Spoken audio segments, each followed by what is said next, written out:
evidence. At least that's what the CBI is claiming. Now let's go over the arguments by the CBI in court today and the counters by Sisodia's lawyers. So viewers, there you can see them on your screens. It's all turning out to be a battle of versions. The CBI has come out and said that Sisodia was evasive during his questioning, and that's one of the reasons why they need to continue with his custody. Sisodia's counsel says we have appeared whenever the notice has been served.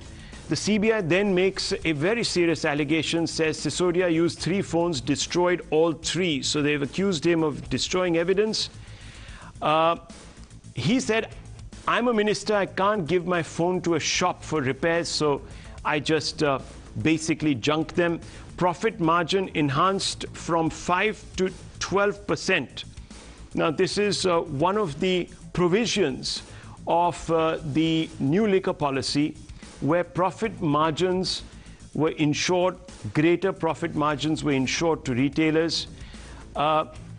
Sisodia's counsel says that he's a public servant, the issue at hand is sensitive, and therefore they don't want to really go into it too much. Sisodia failed to explain the changes in the policy, to which Sisodia's counsel said not contesting doesn't mean I didn't cooperate.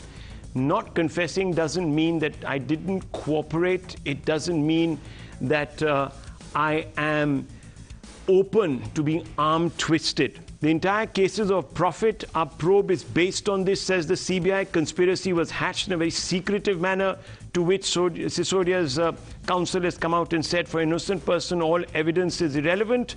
All offences I'm accused of punishable up to 7 years. And therefore, this is a case which is being foisted upon me so that I can be put away for a long time. Now, Times Now is the only channel to put a microphone to Manish Sisodia as he was whisked away by the CBI and then later produced in court. Watch this sequence. Manish, would you like to say something, Manish? You have been arrested and there's a massive protest which is also going on. Manish, you would like to say something?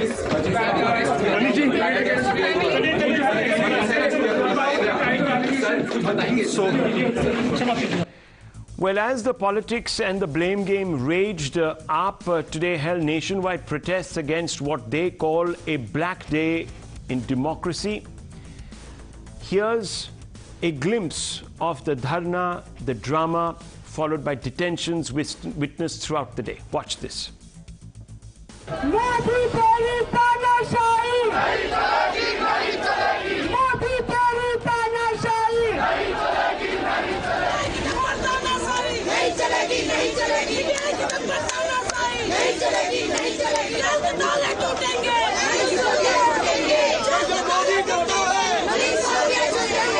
जब रंगा बल्ला देश में शासन कर रहे हैं, तब कुछ नहीं है इस देश में।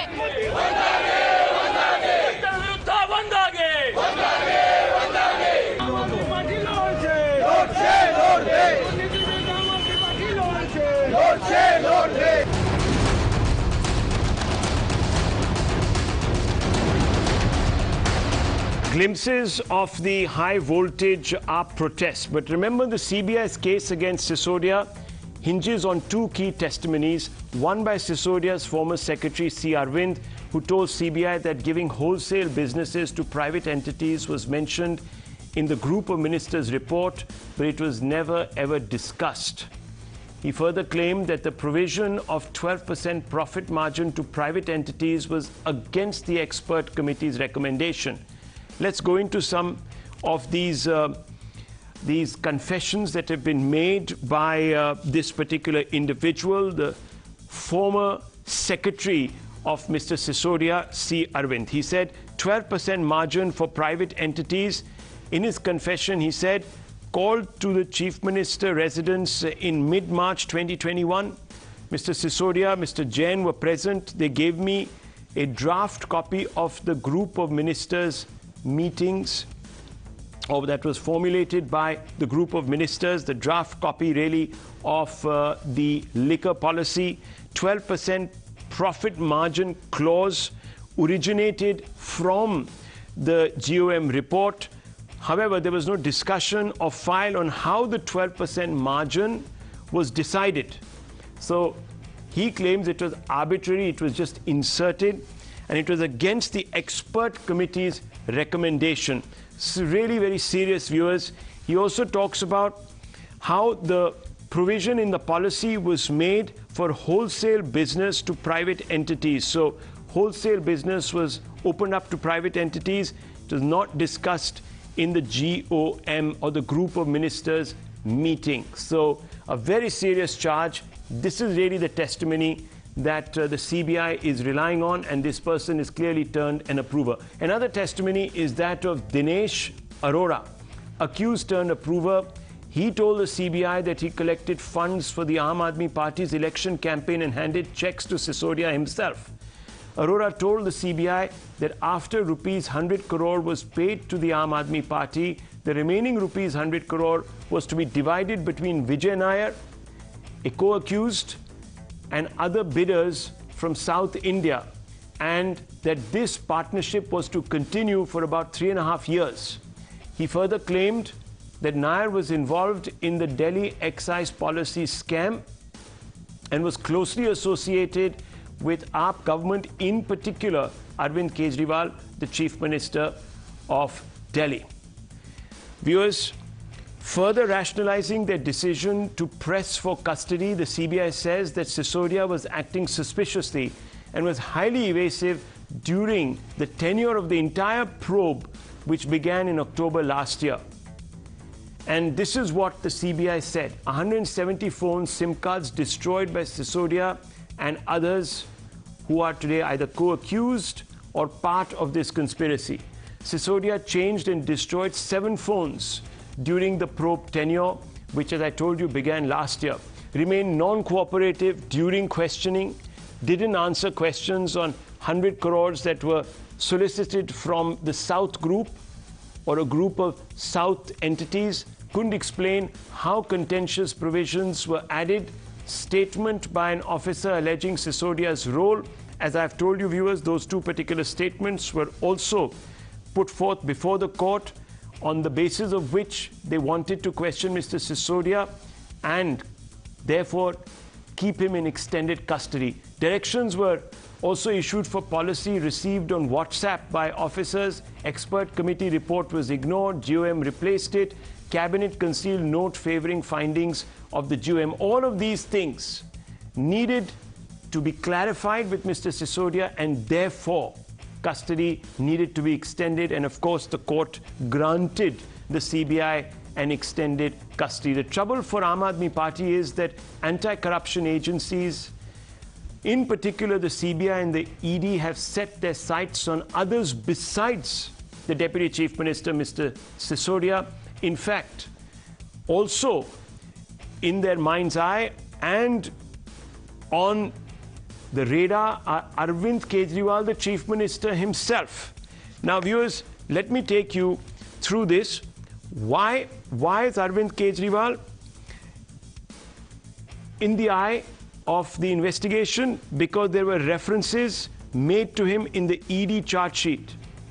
We've already talked about Manish Sisodia, but there's also Bibhav, who is Kejriwal's PA, and he's been also questioned by the ED. Jasmine Shah, Vice Chairman of the Delhi Dialogues Committee, was summoned by the ED. Dinesh Arora, Sisodia's aide, accused, has turned an approver.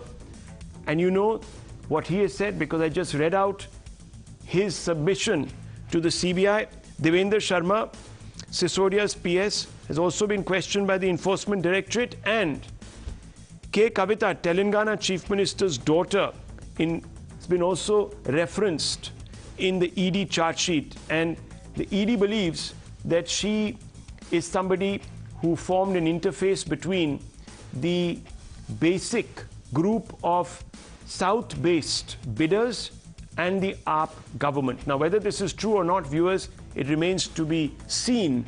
But the noose is also tightening around the South Group, which allegedly gave bribes of rupees 100 crores to top netas and bureaucrats in the Kejriwal government. And most of these individuals, according to the CBI and other agencies, are linked to the to individuals who are part of the political system down south. So there is a YSRCP MP. There is also Chief Minister KCR's daughter, who is a BRS MLC. And on the right, you can see, viewers, the people who have received the kickbacks allegedly on behalf of the Aam Aadmi Party. All of these are, of course, claims that are being made in the course of this investigation by the CBI and the ED. The ED charge sheet mentions this kickback worth 100 crores. AAP, of course, calls this a political witch hunt, devoid of any substantial evidence against Sisodia. Listen in to how the AAP reacted today. 2.5 lakh crore का कर्जा दे दिया, 84,000 करोड़ का कर्जा माफ कर दिया, और उस अडानी ने क्या किया हिंदुस्तान के साथ? बगल के मॉरिशस में 6 कंपनियां एक पते पे खोली, फर्जी कंपनियां, और 42,000 करोड़ रुपए का काला धन अपनी कंपनियों में लगाया। यह काला धन किसका है मोदी जी? पूरा देश आपसे पूछ रहा है। देखिए, अब इस देश में क्या लोकतंत्र बचा है? आप एक तरफ बिना किसी सबूत के, आज भी मनीष सिसोदिया जी के खिलाफ 1 रुपए के भ्रष्टाचार का सबूत नहीं है, आप बिना किसी सबूत के किसी को गिरफ्तार भी कर रहे हो, और अब आप कहो कि आपको आवाज उठाने का भी अधिकार नहीं। जिस तरह से पूरे देश में तानाशाही लागू है, उसका परिचय कल से केंद्र सरकार दे रही है। आप जिस नेता को मिल जाएं, आप उसको गिरफ्तार करें, आप उसको जेल में डालें, आम आदमी पार्टी को कुचल दें। 24 घंटे से पहले आपको उनको जो है कोर्ट के अंदर पेश करना पड़ेगा, और अगर ये बात मैं नहीं कहता तो ये डिटेंशन की कहानी शाम तक चलती रहती। Well, viewers, opposition parties have also closed ranks and united against the centre for the alleged misuse of central agencies to target opposition leaders. There is, of course, always going to be question marks over the agencies. This is primarily because while they open cases against politicians, especially those in the opposition, these cases don't necessarily end in conviction or even reach any logical conclusion. Let me just run you through some of these cases. Cases against the Gandhis. The ED's charges money laundering in stakes and assets of the National Herald. It's still pending before the Patiala High Court, and the Gandhis have, of course, been granted bail. So this is a sub judice matter. Hemant Soren, Jharkhand Chief Minister, JMM, of course. ED's charge is that the CM is linked to 1,000 crore illegal mining scam. But Governor Ramesh Bais has not acted on the EC's recommendation. The recommendation allegedly is for taking action against the Chief Minister. So why that hasn't happened, we don't know. Praful Patel, NCP leader, ED's charge laundering in CJ House case linked to Iqbal Mirchi. Status, the case is pending. It seems to be in a limbo. Sanjay Raut of the Sena, of course, the Uddhav Thackeray part of the Sena. Here, the ED alleges that Rao benefited from the Patra Chol redevelopment project. Special court, the status, it's in special court, arrest was illegal and been granted bail. So the special court, at least on the face of it, has not really bought into the ED's charge. Abhishek Banerjee benefited from illegal trade of coal from Asansol. This is what the ED has alleged. September 22, the status, SC extends protection from arrest. So Abhishek Banerjee is still a free person. P. Chidambaram, ED and CBI's charge is straightforward, quid pro quo in FIBP clearance to INX Media. The status of this case, arrested by CBI in August 19, then arrested by ED in October 19, SC granted bail, proceedings still pending. So the matter is pretty much lying in the domain of the court. It's also remarked, the opposition has also remarked that when opposition leaders are being investigated by the agencies and they jump ship and they become members of the BJP, the cases hit a mysterious roadblock. Suvendu Adhikari, they point as a principal example, 2016 Narda scam, sting of Suvendu and others allegedly taking bribe. In 2020, joined the BJP, and as of now, no action against Mr. Adhikari. Other co-accused in this particular scandal, Firad Hakim, Subrata Mukherjee, Madan Mitra, Sovan Chatterjee have all been arrested. Mukul Roy, 2016, Narda scam, sting of Roy and others allegedly taking bribe. In 2020, TMC Neta Mukul Roy joins the BJP. Again, no action against Roy. All the other co-accused have been arrested. Himanta Biswa Sarma, 2014 Sarda scam, raided and interrogated by the CBI. In 2015, Kong's finance minister, he joins the BJP. Status not summoned since then. Narayan Rane, 2016, the ED charge was that he diverted 300 crores from tax havens to a residential project. In 2019, the Congress Neta joins the BJP. No report of further probe into the case. So this is Narayan Rane, Mr. Sarma, Mukul Roy, and of course, Suvendu Adhikari. Let's open this up, viewers, because this is perfectly set up for us to ask a very simple question. Is this a crackdown on corruption, or is this a conspiracy? Is this all legitimate, or is it vendetta? Let's open this up. And let me first begin with Mr. Amit Malviya, national spokesperson of the BJP. The charge is very simple, that you have got something against the Aam Aadmi Party. You're going after their leadership. It is not going to amount to very much, just like the other cases that I have actually referred to, Mr. Amit Malviya, especially the last few. How do you respond to this charge from the opposition that this is all vendetta?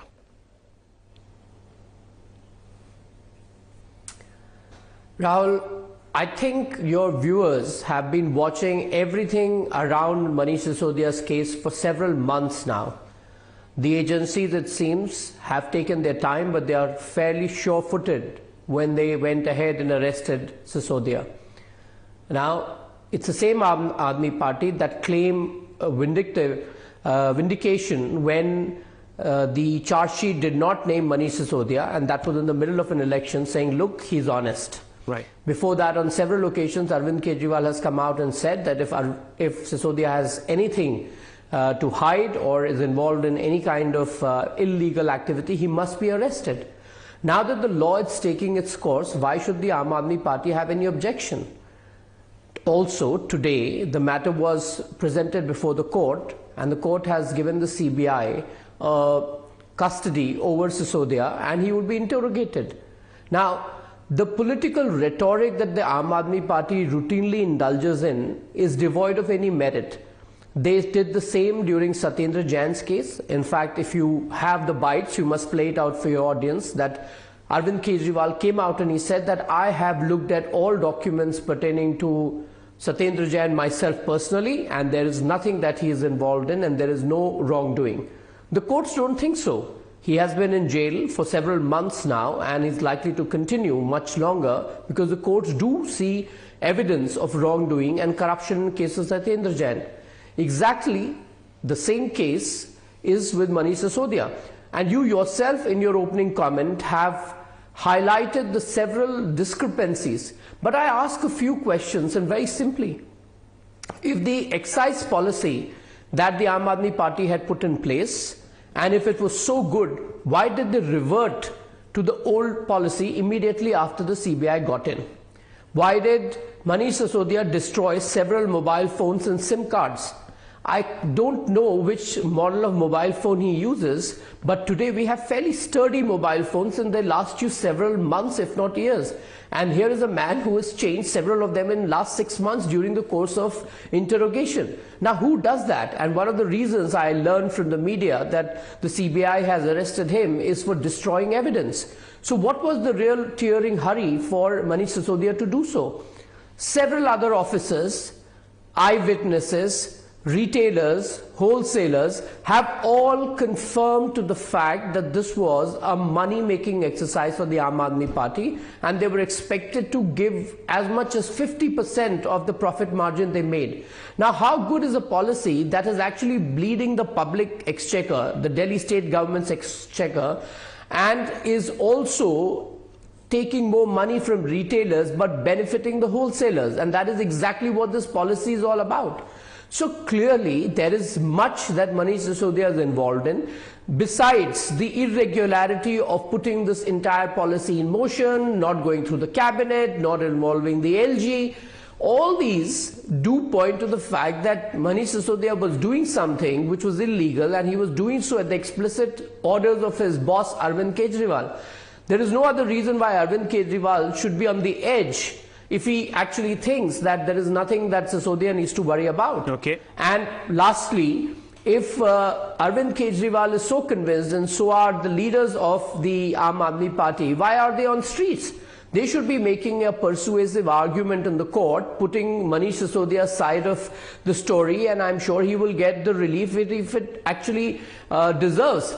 But at the moment, it all seems like that there is a lot of hula baloo about this whole case, because Arvind Kejriwal wants to muddy waters, make it like center versus political party. And let me finish. Last point, Rahul. And lastly, the gang of opposition like the TRS or some other regional party to the south are ganging up with Arvind Kejriwal because their own leaders are involved in this. And let me tell you that it's probably a matter of time when the agencies will get to them. So they should keep their powder dry to defend their own leaders and not burn their oil to defend Sisodia, because very soon the agencies could be at their doorsteps.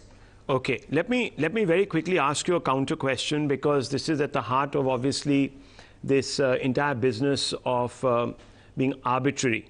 So the record is that under NDA 2, which is Mr. Modi's NDA, 2014 to now, 124 politicians are under or are being investigated by the CBI. 118 of these are from opposition leaders. Only 6 are from opposition parties. Only 6 are from the BJP.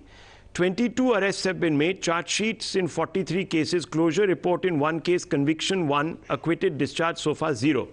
Many people say the process here is worse than the punishment. You name us, there is no discharge, we are constantly summoned, and it is disproportionately. It's not as if there are no corrupt leaders in the BJP. If you join the BJP, your corruption disappears. And worse, look at the numbers, how they are sort of arrayed against the opposition. Now, in the UPA years, total politicians under CBI probe was 72. Of these, opposition leaders were 43. Congress and its allies were 29. So it's a better ratio. Arrests were 12. Charge sheets were 30. Closure report 6. Conviction 6. Acquitted, discharge 7. And when we come to the ED, 121 politicians are under probe. 115 of these are opposition leaders. 6 are BJP and its allies. UPA 2004 to 2014, 26 politicians under probe, 14 opposition and 12 Congress and allies. So it tells you something, doesn't it? Amit Malviya. I'm glad you asked me that question. First of all, under Prime Minister Modi's leadership, the BJP's rank and file is very, very clear that there is no room for corruption. And that is why, unlike the UPA, there aren't incidents of corruption or leaders, ministers indulging in corruption. In the last 9 years, there hasn't been a single instance of any big ticket corruption. Why just big ticket? Not even a small ticket corruption. Okay. If the opposition does find any corruption involving BJP leaders, they must raise it and they must go to the court and get conviction. Well, you yourself urge them to do it. You yourself, your agencies talked about corruption when Suvendu Adhikari was in the TMC. You talked about corruption of Mukul Roy when he was in the TMC. When he joins the BJP, he's cleared. Himanta Biswa Sarma, he was corrupt when he was in the Congress, but not summoned after that since he joined your ranks. Narayan Rane, corrupt when he was in the opposition, and when he joins you, well, when he was in the Congress, he was corrupt. When he joins you, there's no report of any further probe. So obviously you're not going to find people in your ranks if no one is looking. That's what they say, the opposition, and I'm putting out the facts. Rahul. Yeah. Rahul, let me just respond to you. Yeah. You did not let me finish because I was going to answer that question. Right. You speak of Suvendu Adhikari. Let me take one example, right? Because we can't get into all names. Let me pick up Suvendu Adhikari. Please get your team to pull out a Calcutta High Court judgment where a PIL was filed by TMC's aligned workers and lawyers against Suvendu Adhikari, and this was as recent as 6 months ago, asking for proceedings against Suvendu Adhikari in the Sarda scam, and the court threw it out. The court did not find merit in it. Now, on the second point about why no one is looking. If it is our job to look at corruption in the opposition parties, so is the job of the opposition parties to look for corruption in the rank and file of the BJP. What is the opposition doing? Okay. If I can tell you that Sonia Gandhi and Rahul Gandhi are corrupt and they're out on bail, that's the job that I must do as a political party, and I've done it. Okay. Similarly is the case with Sisodia and no one is else. stopping the opposition. What is the opposition doing, I ask? So, I urge you to... okay, so you're going to now, I'm sure, bring up the Rafale matter where the opposition made... relating to Suvendu Adhikari. Okay, fair enough. I'll just do that. I'll look for it. I'm sure you'll now point to the Rafale. I've cut you off, where you said that the opposition did raise a stink about alleged scam, and the courts, of course, threw it out. So that's QED. Okay, fair enough. Let me just bring in Dr. Raman and Dr. Ranganathan. Find any merit in it. Okay, fair enough. Let me bring in Dr. Raman and Dr. Ranganathan. Dr. Raman, it's a straight question, and one of the 5 riposts I'm picking up on from Mr. Amit Malviya, he says 7 phones for 1 number, for instance, against Mr. Sisodia. That's the claim that the ED is making. It's part of its prosecution complaint, so I'm not making it up. Also, additionally, Sisodia, according to the ED, was also using a phone registered in someone else's name as well. Why would he be doing that? This itself is a smoking gun. There is one approver and there is another. I'm saying this is what the ED is saying. I'm not endorsing it. I'm just saying this is what the ED is saying. And also, that certain... One second, let me just finish. Also, since this is what Mr. Malviya has said. Also that certain allowances were made which were not part of the recommendations of any of the committees for these bidders. So how do you explain all of this? Dr. Raman. Yeah, Rahul, I trust since Mr. Malviya spoke for 20 minutes, you will give me the courtesy of 2 minutes of uninterrupted time. Sure. First of all, the agencies have been after Mr. Manish Sisodia for almost a year now. So far, there is no money trail. This is money laundering without money. Now, the third very, very important point is about the fact that you cannot have hearsay. Somebody said he took 50 crores. Somebody said, Manish Sisodia was paid money. This is not evidence in a court of law. You have to corroborate it with transactions which have happened, with money going into Manish Sisodia's account. You searched his house, found nothing, searched his lockers, found nothing. You have questioned hundreds of people. You've still not been able to establish the proceeds of crime. Where are the proceeds of crime? Where is the money trail linked to Manish Sisodia? And again, after all of this, I'm not even going to get into the cases against Narayan Rane. By the way, you left out 2 very big names. Okay. Y.S. Chaudhary, who was called the Vijay Mallya of Andhra by GVL Narasimha Rao, a colleague of Amit Malviya, CM Ramesh. That list goes on and on. People who have been ritualistically purified after they joined the BJP. Okay. And I think it is a bit, rich of Mr. Malviya to say, if the opposition parties have a problem, let them go to court. If there is evidence, the investigating agencies will have to investigate and produce that evidence before the court. It is not the role of the opposition parties to function as an investigating agency. What are the investigating agencies for? Only for targeting opposition politicians? And the same opposition politicians, the moment they join the BJP, become pure as white snow. Yeah. What is the problem with Mr. Manish Sisodia? What is it that requires custodial interrogation? Okay. 1 year after the interrogation of the man, after the investigation into the man has started. And the last point, Rahul. Sure. There is a difference which does not seem to be known between a policy decision and corruption. A policy decision can be flawed. People could take disastrous policy decisions. Right. For instance, I'll give you an example. Mr. Malviya might want to recall demonetization, about which they never speak about. Yeah. That was a horrendously flawed decision. Yeah, I think that point is well made. There. That you can withdraw a policy if you don't think it's working well on the ground. I get that. Now, the main nub of this... You need to establish evidence of corruption. Evidence. Okay. Period. I think you made so far, we that... haven't seen any as far as Manish Sisodia is concerned. Right. Okay. You made that point. Viewers, it does seem weird, I mean, on the face of it, that the CBI has got 124 politicians under the radar. 118 of these are from the opposition, 6 are from the BJP, and the ED actually trumps the CBI in their meticulousness. 121 politicians under probe. In total, 115 are from opposition, and only 6 are BJP and its allies. I mean, even the caged parrots of the CBI and ED seem to have had a better sense of objectivity than the agencies under. And Dr. Ranganathan is laughing. Why are you laughing, Dr. Ranganathan? You usually have a good sense of where the problem is. Good evening, Rahul. You are absolutely evil because you've completely killed off the debate. You've actually stolen my data. Oh, it took me 2 hours.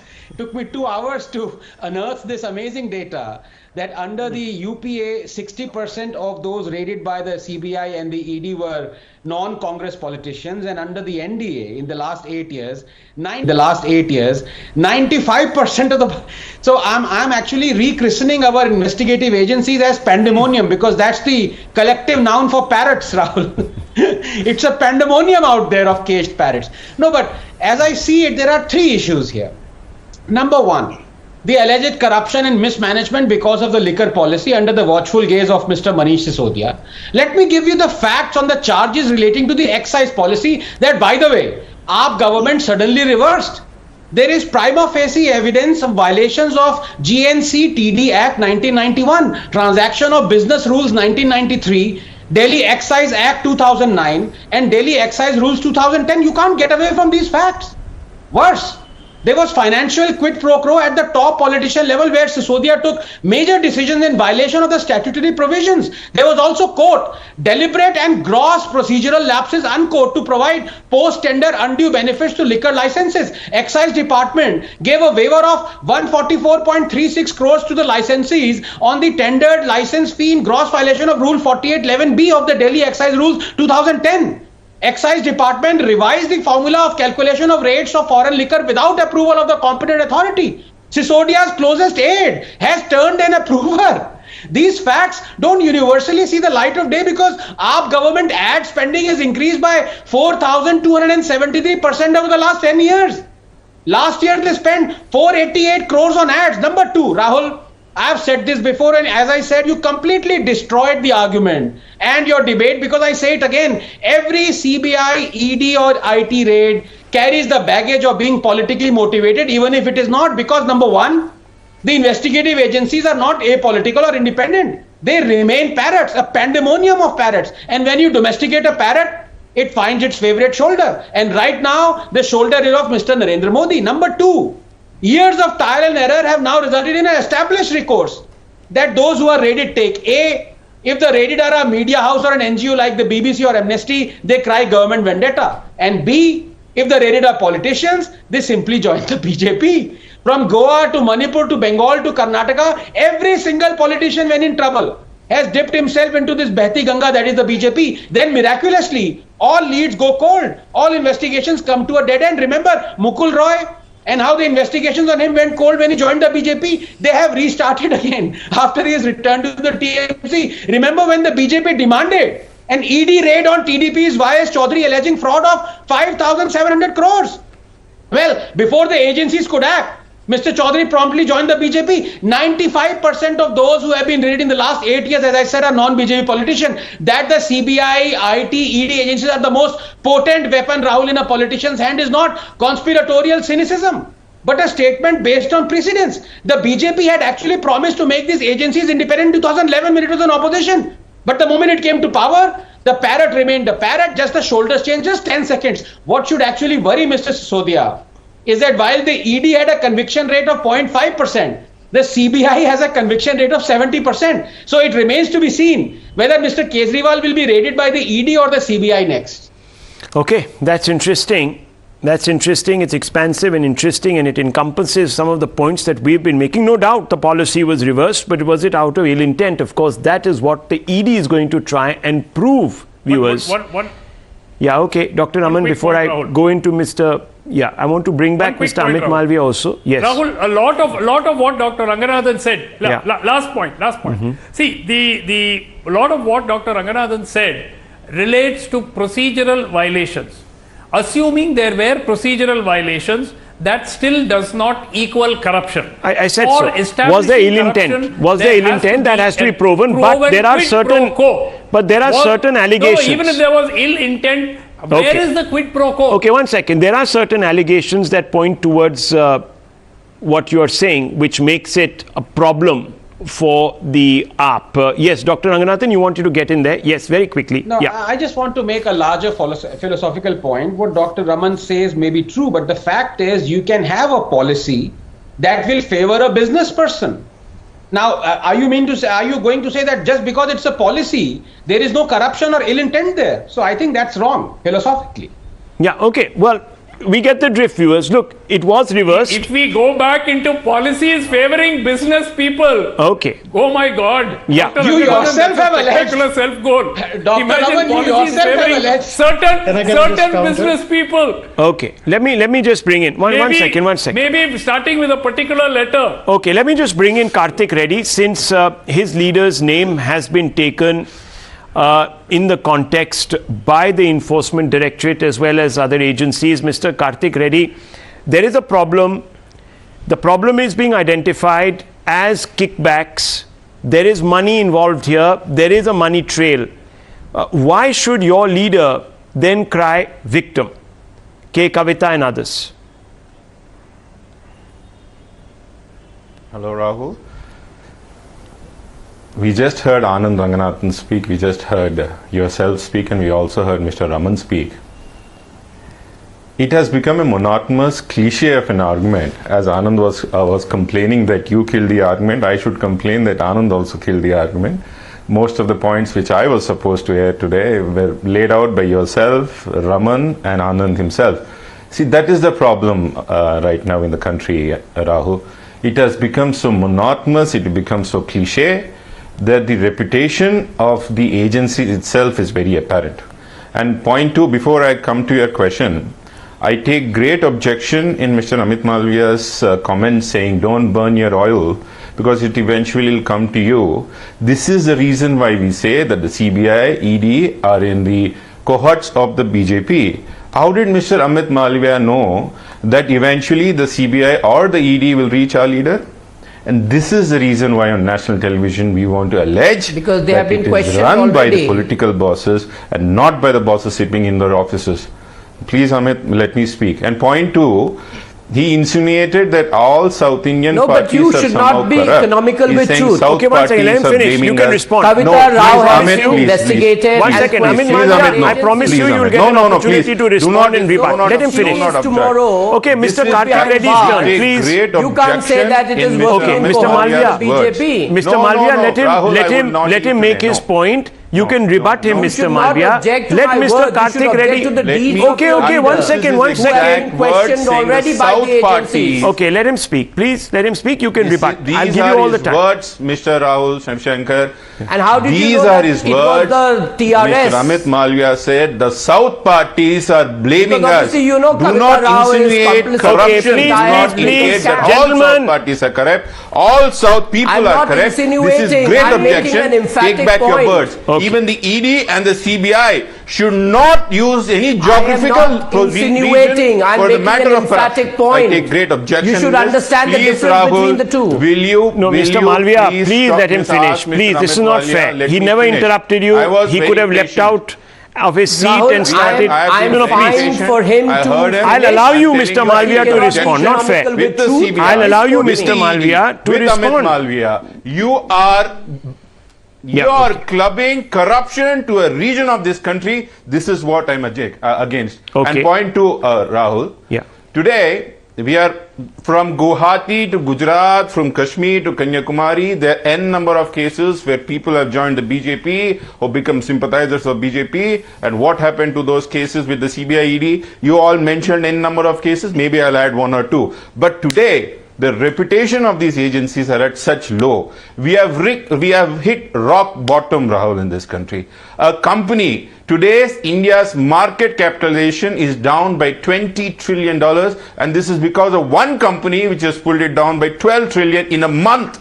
And not one agency, or not the CBI, the SEBI, the ED, have not raised a finger.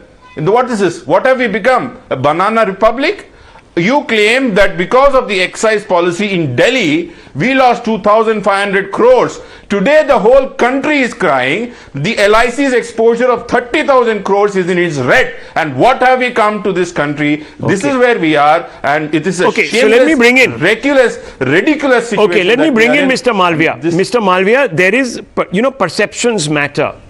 And when the dice seems to be loaded so against the and the statistics are speaking, this is not, bias speaking, this is just statistics. Surely people will wonder, दुनिया भर के सब corrupt नेता सिर्फ opposition में, सब BJP में दूध के धुले, and when they actually join your party, then what happens? Even on the Suvendu Adhikari point, let me tell you, while you're right that in specific about the Sarda issue, the Calcutta High Court basically dismissed the matter. I do agree. But Suvendu Adhikari also accused the West Bengal CID of trying to implicate him in this case. So, here you have, whichever, the perspective changes where you are. You might be at the state level as the BJP leader, and when the CID does something, you say that, look, they are as motivated. So why shouldn't this apply to the CBI and the ED, especially when the statistics are speaking? That's a great question, Rahul. And first of all, thanks for conceding that the court has dismissed the plea against Suvendu Adhikari, and therefore for several other leaders of the BJP that you question, I can narrate one after the other and the matter will rest. Okay. Having said that, you asked about Suvendu Adhikari alleging that the CID is targeting him.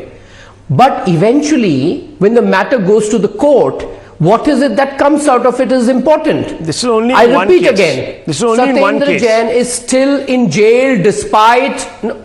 But Rahul, I can have a longish debate with you on every individual case relating to the BJP, but I'm sure we don't have enough time for it. So in the interest of debate, let me make the other point. The other point being, Satyendra Jain has been in jail. The courts have found merit in the allegations of corruption. Similarly, with Manish Sisodia, I am not going to get into discussing the details of the case on television debates, but the courts have again found merit in sending him to judicial custody. Okay. Now, I want to clarify because the TRS spokesperson made a sweeping comment, and I'm not insinuating here. I made an emphatic point saying that the agencies have already questioned Kavita Rao, and it could be likely that she could be arrested in future. Now, there is nothing that I'm saying which is not known to the public. We know that there are several groups of South, particularly Telangana and Andhra, who are involved in this liquor excise scam. Alleged. It is public knowledge. And therefore, it is for these parties to defend their own actually, what we are coming down to in this debate, really, secondly, I'll tell you what we're coming down to. None of us, neither does Dr. Ranganathan, Dr. Raman, none of us know, because we haven't got access to the documents, etc., etc. None of us know what is there in this particular case right now. We can only judge from what is submitted before the courts. And one second, Dr. Raman, I need to move on also. We've had a longish debate on this. The fact is... correction. He said Mr. Sisodia had been sent to judicial custody. He's been sent to CBI custody. Yeah, CBI custody. Okay, one second. Lokesh Jindal is raising his hand. Lokesh Jindal, look, Rahul Gandhi and Sonia Gandhi are out on bail. The matters there have proceeded to quite an advanced level. So obviously the court at every level is finding reason enough to proceed with this matter, despite the fact, I'm talking about the Herald House case, despite the fact that you have moved the court on at least 2 occasions to dismiss this case out of hand, and it hasn't found favor. So why are you grumbling?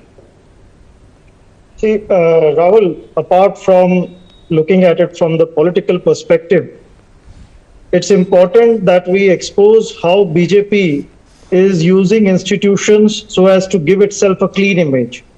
Now, all over India, almost every liquor, the liquor sector comes under the state subject. And what has happened is after the implementation of GST, because the excise input tax credit cannot be availed, so the liquor sector is under tremendous pressure. And the policy that was moved by the Aam Aadmi Party was in due consideration of this form of a lapse that was there, and that was one of the reasons probably why 5% to 12% of an increase for the wholesalers was introduced. And when I'm talking about this entire policy measure of doing away with the 4 government entities like DSIDC, and we had DTTDC. Now DTTDC, which was Delhi Travel and Tourism Development Corporation, it was a loss-making entity. And that was one of the entities which was responsible. These 4 entities were responsible for about 50% of the liquor business. And these 4 entities were replaced by including private entities. What's the point you're making? We're not going into the nitty-gritties here. What is the general thrust of your argument here? What I'm saying is, coming what I'm saying over here is, it was a bad policy, no doubt about it. Okay, so it's gone. Now the point is, was the policy, okay, one second, was the policy pushed for pecuniary considerations, or is it a trumped-up charge? Dr. Ranganathan, very quickly. The manner in which CBI is trying to put up. One second, Doctor. Look, very briefly, Rahul, because it's very important, and my good friend Amit Malvi, I don't want him to get away with murder here. It's just so utterly bizarre that the data that we have provided him, that 95% of those who've been raided in the last 8 years belong to non-BJP parties. It's almost...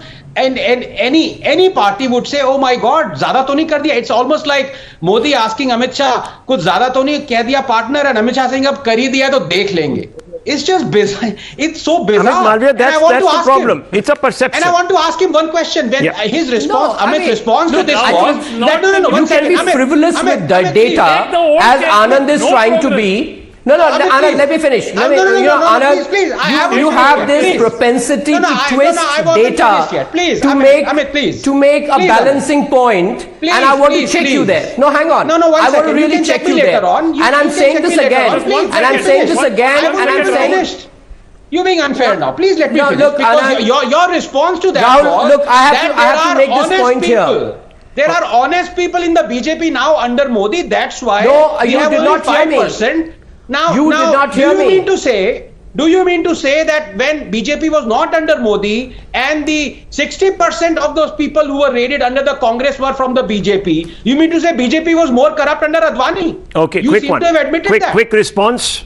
Amit Malviya, quick response. Look, listen, Anand, your problem is that you want to mutilate data to make a balancing point. And I think you should just get out of this propensity to do this all the time. I said a very clear statement. There has been no big ticket corruption under Prime Minister Modi, and not even a small ticket corruption. Now, if you, or for that matter, anybody in the opposition thinks that there... No, let me finish. Let me make my point, please. Let me make my point, please. You and Congress were... The thing is, if you think that there are BJP leaders that are involved in corruption, you've got to find evidence, and you can take the matter to the court. Because when we were in opposition, we did the same with the Congress. Viewers, it was the coal. Let me just step in here. The 2G.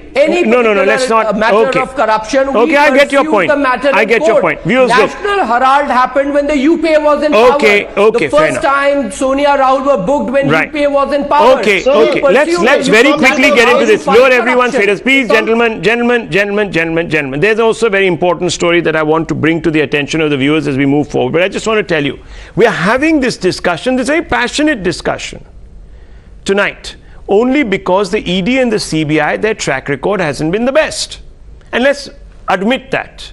Let's at least start by agreeing on this one fact. We can agree to disagree about everything else, but the data seems to suggest overwhelmingly that under the NDA, there are a disproportionate number of cases being filed against the opposition. Now, the BJP says our people, their DNA, whatever it is absolutely honest. There can be no people who are corrupt, etc., etc. The opposition says, well, you don't look hard enough because you have the agencies doing your bidding. Now, viewers, this is unfortunate part of this debate. It's a bit inconclusive. We'll just have to wait and see how this matter progresses, because the test of the pudding is always in its eating. If none of these people end up in jail tomorrow, if they're all let off, like in the 2G scam the first time around, well, viewers, it will suggest that this was a witch hunt. So the BJP, if it is indeed on one, it is gambling. If it is not, well, it needs to prove its bona fides. I move on, viewers, because we are talking about a very serious issue.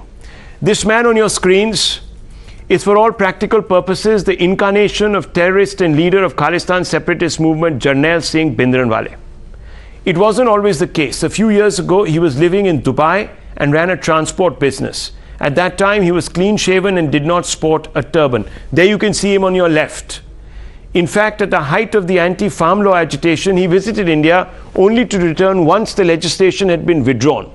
When he came back to India in August 2022, he had undergone a transformation and had modeled himself on Bhindranwale. See, on the extreme left, when he was in Dubai, he had short hair, clean-shaven, looked very good, comes back, puts on a turban, finds himself baptized, and then begins to look like his icon on the extreme right. You can just, basically, viewers, it could be a carbon copy. The photos on the screen reveal first the transformation and then his striking likeness to his idol Bhindranwale. Amritpal has assumed leadership of a group called Varis Punjabde and was founded by lawyer turned actor and activist Deep Sidhu. Sidhu died in a car accident even as he was vociferously championing the anti-farm law agitation. After Amritpal took over Varis Punjabde, he fine-tuned its advocacy for the Khalistan separatist movement. In the course of his campaigning, Amritpal has, according to Intelligence Department, made 10 hate speeches, encouraged the flaunting of weapons by associates, has called for self-determination in cyberspace. A police officer told Times Now that, and I quote, Amritpal speaks fluent English and quotes from books of Sikh thinkers and draws from the speeches of Bhindranwale to establish a connect with the people, unquote. Viewers, let's listen very quickly to Amritpal when he has spoken in the past. Okay, we're going to try and pull that out.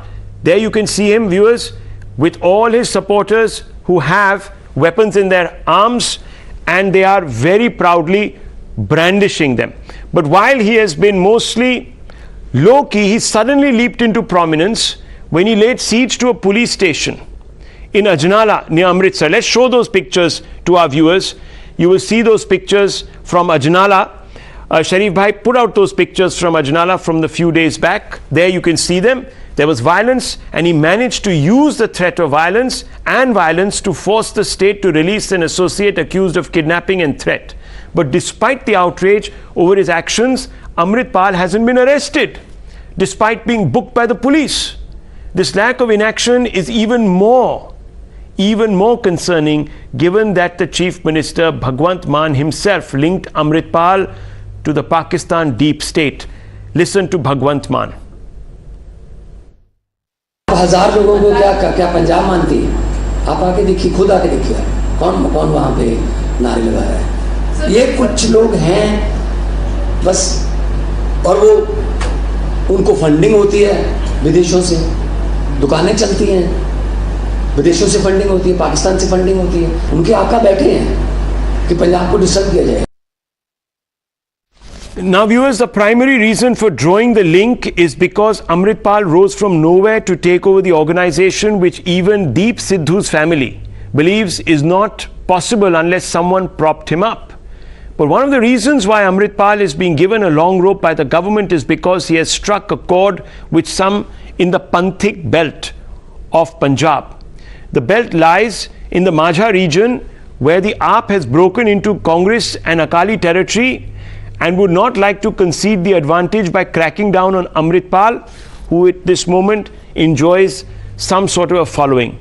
The electoral statistics on your screens from the 2022 Punjab state elections better reveals the reason for AAP's probable reticence. It shows you out of the 15 Panthik seats, 10 seats were won by AAP. Panthik seats of Ajnala won also by AAP. Panthik seat Amritsar South won by AAP.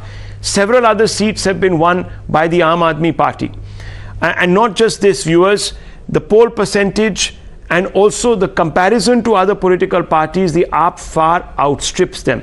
In Bhindranwale's case, and I'm taking you back in time, the SGPC, which manages Sikh Gurdwaras, did not distance themselves from Amritpal despite Waris Punjab Day members charged vandalizing Gurdwaras. So you can see it that in Bhindranwale's time, viewers, the SGPC stood with Bhindranwale and they are standing with this individual, or at least are not condemning this individual, even though his followers have attacked Gurdwaras. This could be a very costly mistake.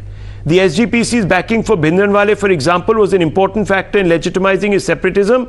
This is what Super Cop KPS Gill had said about the complicity of the SGP in making Bhindranwale a larger-than-life figure.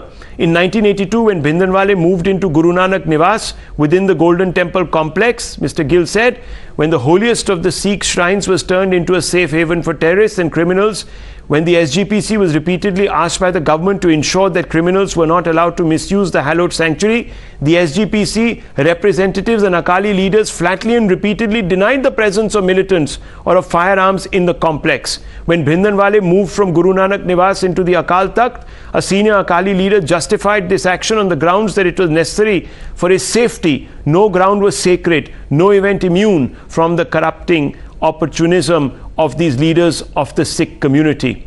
Viewers, take note, indeed there is little to be gained from these knights of falsehood, as KPS Gill like to call them.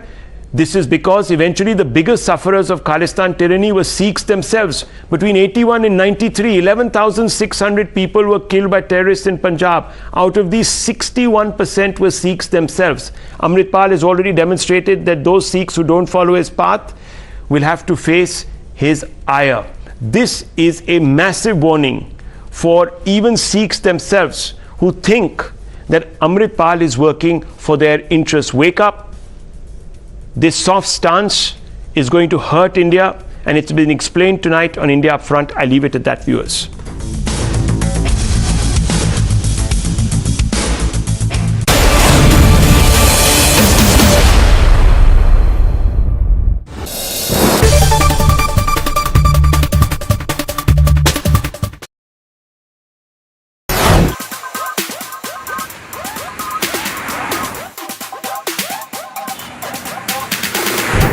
mm extra, लंबा wheel base, second row में ज्यादा जगह, यह है कहानी BMW 3GL की। नमस्ते Times Drive family, I am Kranti Sambhav. Welcome to the first drive review of BMW 3 series GL यानी ग्रैंड लिमोजीन, जो ऑब्वियसली रेगुलर 3 सीरीज से ज्यादा लंबी है व्हील बेस के हिसाब से।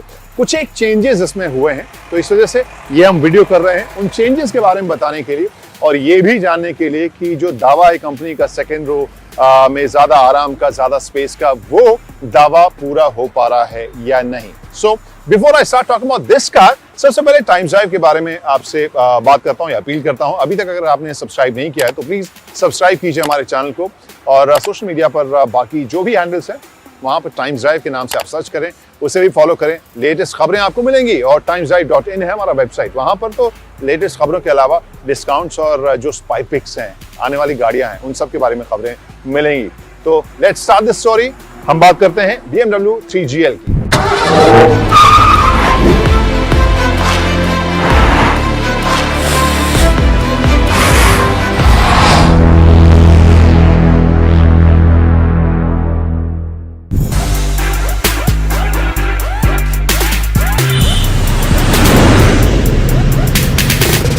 क्रांति Sambhav reporting from the second row of BMW 3GL। आमतौर पर ये वाला हिस्सा स्टोरी में बाद में आता है, लेकिन जब यूएसपी यही है तो फिर why not start the story with this. और यहाँ पे सबसे पहली चीज जो मैं देख पा रहा हूँ उसमें कुछ बताने की जरूरत भी नहीं है। आई एम 6'3", बावजूद इसके लेग रूम, नी रूम आप देख सकते हैं कितनी ज्यादा मुझे यहाँ पर मिल रही है, यानी बहुत ज्यादा आरामदेह।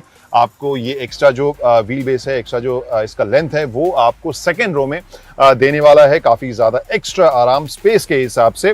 और दूसरी चीज़ जो मुझे खास लग रही है, थाई सपोर्ट काफ़ी आगे तक है, इसका बेंच जो है काफ़ी ब्रॉड है, तो वहाँ पे आप लंबी दूरी पर काफ़ी आरामदेह तरीके से जा सकते हैं। एवरेज इंडियन हाइट के लिए तो ये जगह काफ़ी है, लेकिन ये जगह एडिक्वेट होगी, क्योंकि मेरी हाइट के लिए अगर मैं कहूँ तो यहाँ पर अगर मैं थोड़ा सा अपराइट बैठूँ तो यहाँ पर ये मेरा सर टच कर रहा है, but again I am not average Indian height, थोड़ा सा मैं ज़्यादा लंबा हूँ। तो ओवरऑल स्पेशियस, कंफर्टेबल मुझे लग रही है 2 लोगों के लिए खास तौर पर, और वैसे 3 लोगों की भी जगह है, लेकिन यहाँ पर ये जो हिस्सा है बैकरेस्ट, वहाँ पर आपको आर्मरेस्ट मिलेगा, यहाँ पर फ़ोन वगैरह या टैबलेट वगैरह रखने की जगह है, और प्लस 2 कप होल्डर्स आपको यहाँ पर, या bottle holders I guess cup holders, वो आपको देखने को यहाँ मिल रहे हैं। ओवरऑल जो फील है वो काफ़ी सॉलिड है, जो फिनिश है काफ़ी प्रीमियम है, जो क्वालिटी है वो काफ़ी प्रीमियम आपको देखने को मिल रहा है। और यहाँ पर एसी वेंट अगर हम देखें तो यहाँ 3 जोन क्लाइमेट कंट्रोल आप समझ सकते हैं, क्योंकि यहाँ पर अलग से आप अपने पैसेंजर सीट के लिए, रेयर सीट के लिए अलग टेम्परेचर जोन आप यहाँ सेट कर सकते हैं, वो कंट्रोल दिया गया है। साथ में 2 सी टाइप के पोर्ट्स भी आपको देखने को मिल रहे हैं। सो फीचर के हिसाब से, आराम के हिसाब से, स्पेस के हिसाब से second row is very practical, and I think this is the USP of this car.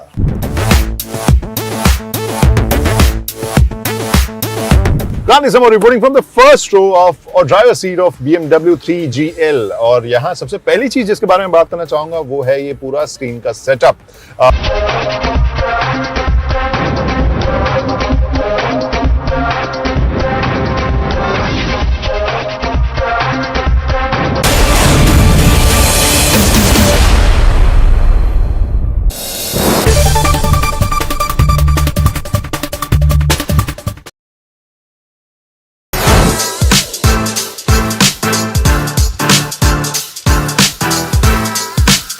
हमारे साथ मौजूद हैं मोहुल, who is founder and CEO of Matter. Thank you for joining us. Thank you. So Mohul, we've already seen this bike.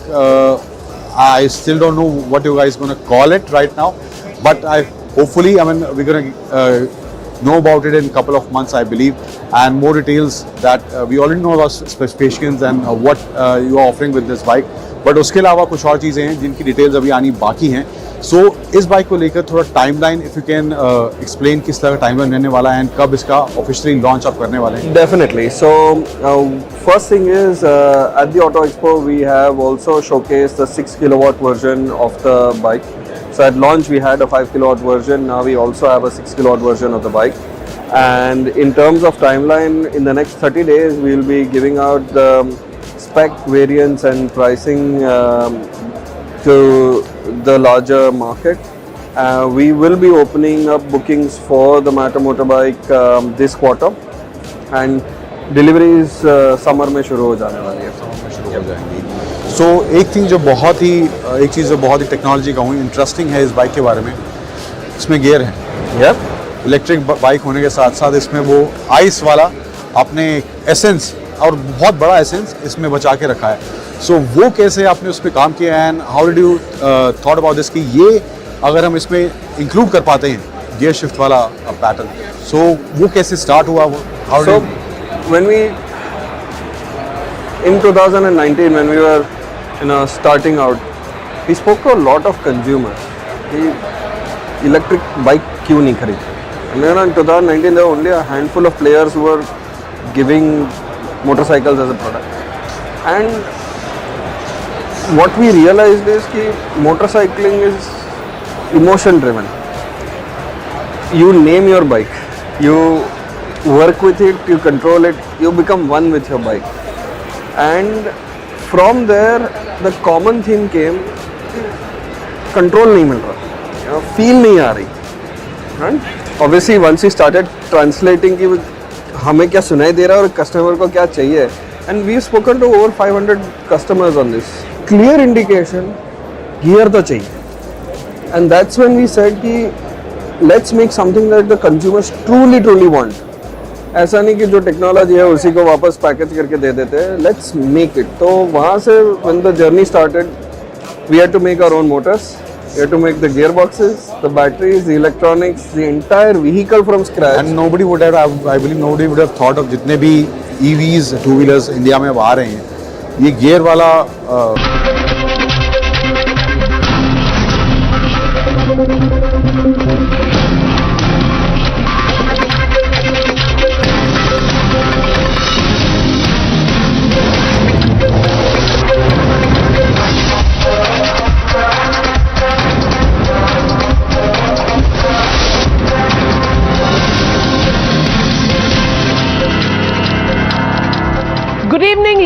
and gentlemen, Kejriwal's number 2 and Delhi's Deputy Chief Minister Manish Sisodia will be spending the next 5 days in CBI's custody. He is the second minister of the Kejriwal government in Delhi to now be in jail. From Jammu to Hyderabad, from Delhi to Mumbai, the army of the Aam Aadmi Party supporters hit the streets, branding the Sisodia arrest as the arrest of the Messiah of the poor. Kids also terming this arrest as a crackdown on the good work done by the Aam Aadmi Party Sarkar and the best education minister in the country. But Imandar tag given by one and all in the Aam Aadmi Party failed to impress the CBI. Building its case against Manish Sisodia, the agency cited how Mr. Sisodia destroyed phones and SIM cards and tampered with evidence. And this was revealed by raids which recovered some desktop computers and laptops where files had been recovered to give a conspiracy angle to the CBI as claimed by the CBI. And this was done allegedly to erase his role from the liquor scam that triggered the fierce war of words between the BJP and the Aam Aadmi Party. When Times Now confronted Manish Sisodia inside the court, he chose to walk away with CBI cover around him. Take a look at this exclusive sequence captured on Times Now's camera. Manish, would you like to say something, Manish? You have been arrested and there is a massive protest which is also going on. Manish, you would like to say something? Manish,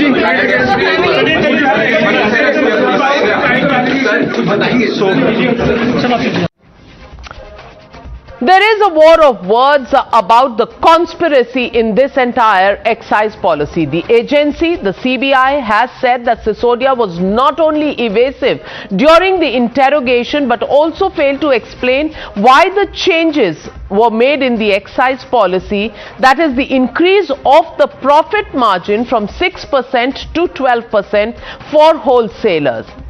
This was the detail given by the Secretary C. Arvind, who said this in a statement to CBI.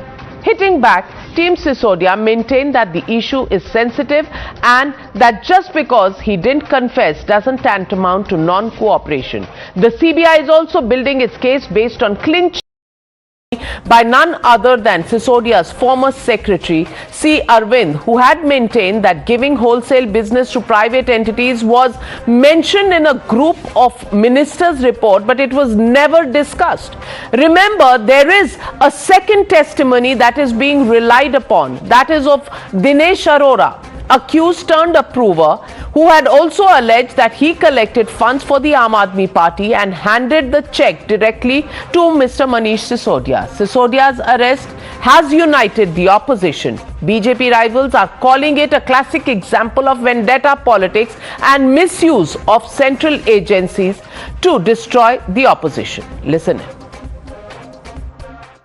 Kejriwal ji has already said the other day when he had come out to Matushri that people who are scared of people who are actually being targeted are those who are coming ahead speaking the truth very often. But about Sisodia ji, I haven't gone into the details. However, you can see a common pattern that the opposition parties are being harrowed and harassed constantly by the government. जिस तरह से agencies का दुरुपयोग कर रही है उसमें भी दो राय नहीं है। तो अब तो देखिए, सच्ची बात यह है कि अगर कोई विक्टिम है और अगर कोई समझता है कि हमारे साथ अन्याय हो रहा है तो कम से कम अब तो बात करना सीखें। कोई पहली घटना देश में नहीं है।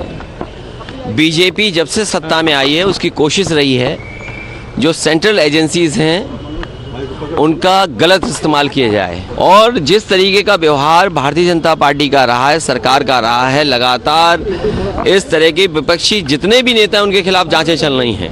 जितनी भी संस्थाएं, चाहे इनकम टैक्स हो, चाहे ईडी हो, सीबीआई हो, ये लगाई जा रही हैं जिससे कि आने वाले लोकसभा चुनाव को प्रभावित कर सकें। One thing I am 100% sure, whatever the central government is doing, it is doing to destroy opposition.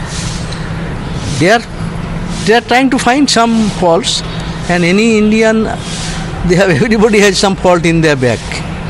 So if you like, you can use that to demolish person. I do not know what fault he has. I had no relation. The CBI in its official statement has said that Sisodia was non-cooperative during the questioning. Sources have also said that Manish Sisodia and company destroyed 170 mobile phones between May to August 2022. The Deputy Chief Minister destroyed alone 7 phones belonging to him after the probe started into the liquor excise scam. The BJP has hit back, saying that the Qattar corrupts will have to face the law of the land. The BJP also said that while Sisodia is behind bars now, the mastermind will be next facing all the music. Listen in. कम से कम अपने पाप छुपाने के लिए भगत सिंह जैसे व्यक्ति का नाम इस्तेमाल मत करो, क्योंकि जो पाप है ना, देश की जनता को पैसा लूटना, चोरी करना, संवैधानिक पद पर रहते हुए असंवैधानिक गैर कानूनी काम करना, और जो गैर कानूनी काम इन्होंने किए हैं, कानून उसकी सजा इनको जरूर देगा। जैसा आप जानते हैं कि एक बहुत महत्वपूर्ण अहम फैसला सीबीआई कोर्ट द्वारा अभी दिया गया है, और जैसे कल से हम देख रहे हैं कि एक तरफ कानून अपना काम कर रहा है, जो जांच एजेंसी हैं वो ईमानदारी से भ्रष्टाचारियों को कानून के तहत कार्रवाई करती हैं, दूसरी तरफ कट्टर बेईमान और अराजक अपराध पार्टी ना संविधान का सम्मान करती है, ना न्यायालय का सम्मान करती है, ना जनता का सम्मान करती है, और ना कानून का सम्मान करती है. So the legitimate question we're asking on the Newshour tonight: conspiracy, political or criminal? That's the question, and that's the debate. Hashtag Sisodia arrest saga. The debate on the other side. You're watching the News Hour at 9. Debate number 1 on Times Now. Super Prime Time. And joining me on the debate, GVL Narasimha Rao, Member of Parliament and National Spokesperson of the BJP, Ishkaran Bhandari, Advocate in the Supreme Court, Tushar Gupta, Senior Editor, Swarajya. Also joining me tonight, Ashutosh, Political Analyst, Dr. Sanjay Jha, Suspended Congress Leader and Author. But my first question goes to Dr. Akash Deep Muni. Supports the Aam Aadmi Party and Dr. Akash Deep Muni. Question: why is there a charge that evidence was tried to be erased, whether it was through destruction of phones, SIM cards, or even computer files? Number one. Number two, why was the commission increased from 6% to 12%, and why was this introduced in a GOM as stated by the former secretary of Mr. Manish Sisodia himself? Also, if Dinesh Arora, an accused in the case, now turned approver, has already said that he personally handed over money, how can you answer that with the protests on the streets from Jammu and Kashmir to down south and from Delhi to Mumbai? You know, those protests don't give any answers to the conspiracy angle and the corruption charge. Definitely, I'll answer all the questions. But remember, the 500 raids, 10,000 pages of charge sheet, and still not a single penny found. And you say that there is corruption of 10,000 crores against the best education minister of this country, Mr. Manish Sisodia.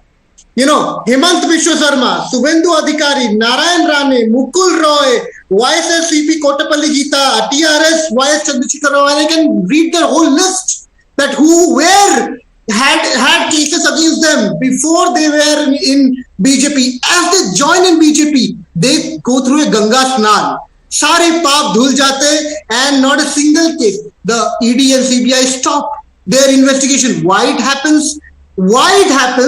That, you know, there is a convicted rapist in Haryana who is on payroll, who is playing badminton, and the minister who has taken Delhi education to the height, and today is in jail. Now coming back to the excise. What are we debating? Also, I'll come to that also. I'll come to that also, sir. I'll come to that. I have all the papers with me. You say that commission has been increased from 6% to 12%. Okay, fine. Was the distributor license fee not increased, which really benefited the exchequer, which took the exchequer benefit from 6,000 crore to 9,500 crore. Akashdeep Puni, I don't think you have read. I don't think you have read the statements of the Aam Aadmi Party. The Aam Aadmi Party has confessed to the fact that despite greater sales of liquor, their collections in excise duty had actually reduced.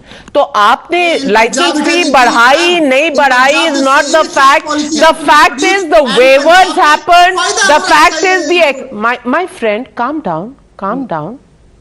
I'm not the CBI. मेरे पे गुस्सा मत उतारिए. The point is that excise collections reduced, and there is no explanation for that. The excise policy was the best policy, yet you decided, 1 minute sir, you decided to take it back, and add to that there is a confession given by Mr. Dinesh Arora, who says he himself gave the money. Now, can you answer any of these three charges? Any accused will say anything, but where is the money trail? Where is the money? I want to ask that you have put a deputy chief minister in jail. Where is the money? Okay, where is the money? Where is the money? GVL Narasimha Rao, suitcase कहीं आपके आसपास तो नहीं मिल रहा?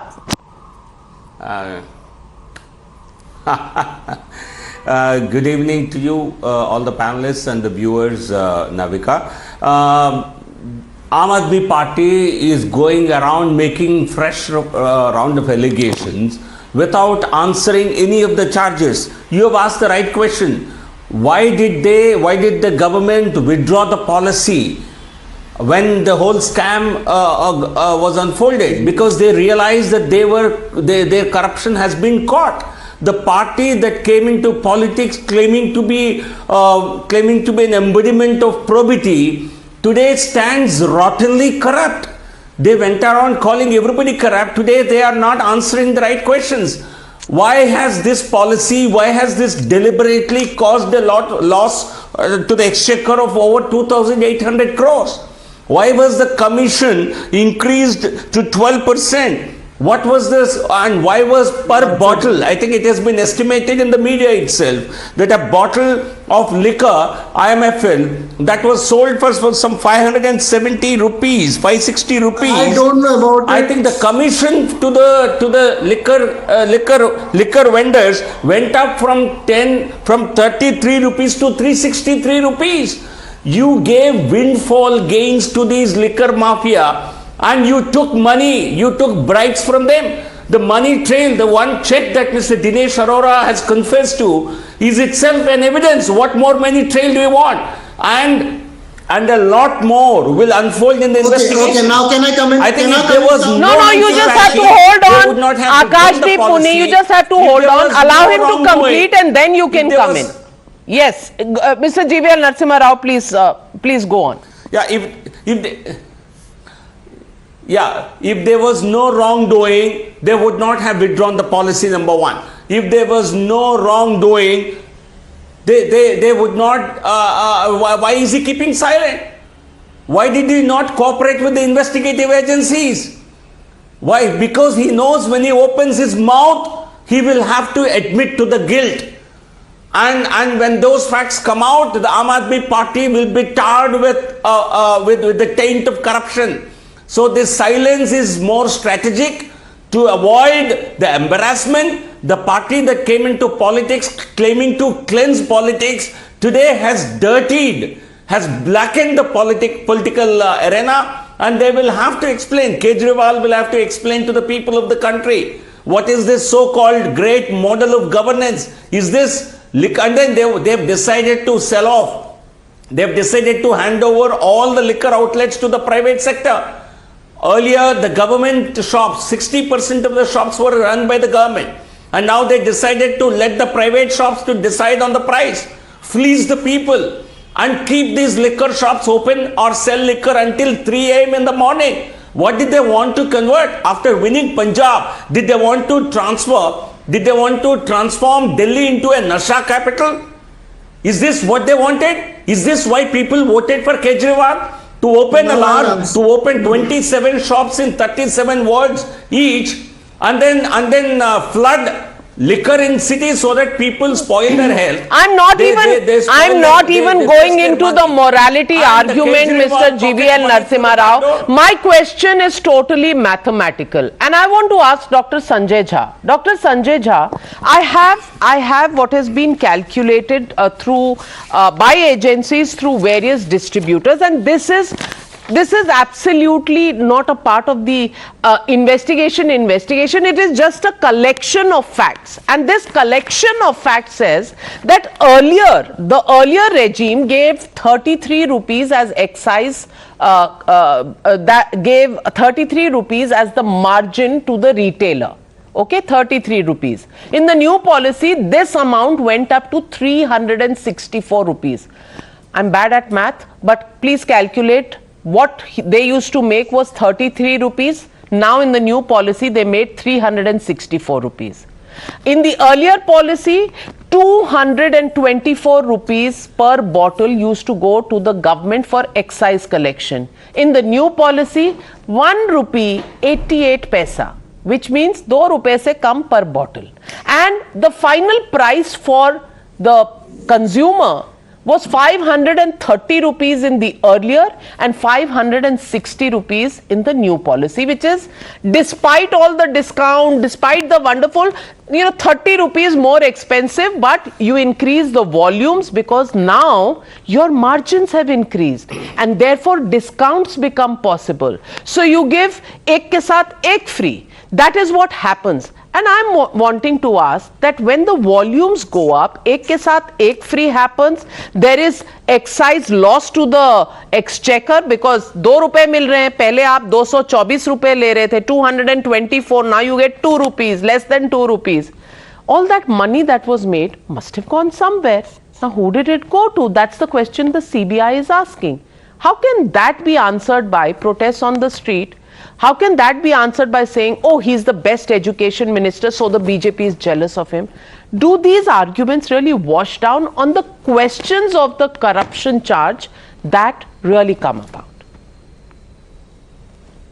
Navika, I do think the Aam Aadmi Party cannot adopt a self-righteous position like they normally do. In politics, and I have been part of the Congress for a long time, many of the accusations and allegations made very often are unfounded, and many of them have been made by the Aam Aadmi Party against Congress leaders. No substantive evidence, but a complete character assassination. Now, I have been reading this case for a long time. And what the Aam Aadmi Party seems to be telling everyone is that, listen, we wanted to basically ensure that we will collect revenue from license fees, etc., and ensure a more, kind of wider distribution of liquor stores, and that by itself will generate revenues through other kind of alternative forms of revenue. But the truth of life is this: if there has been a violation of the basic due diligent principles of governance, then Mr. Sisodia, he may be an outstanding education minister for all I care, is accountable. Just a minute, sir. I will also not kind of run away from the other reality, is how brutally the BJP has been exploiting the investigating agencies to harass different people. So we are living in a very unique situation, Navika. You have an AAP that is dubious.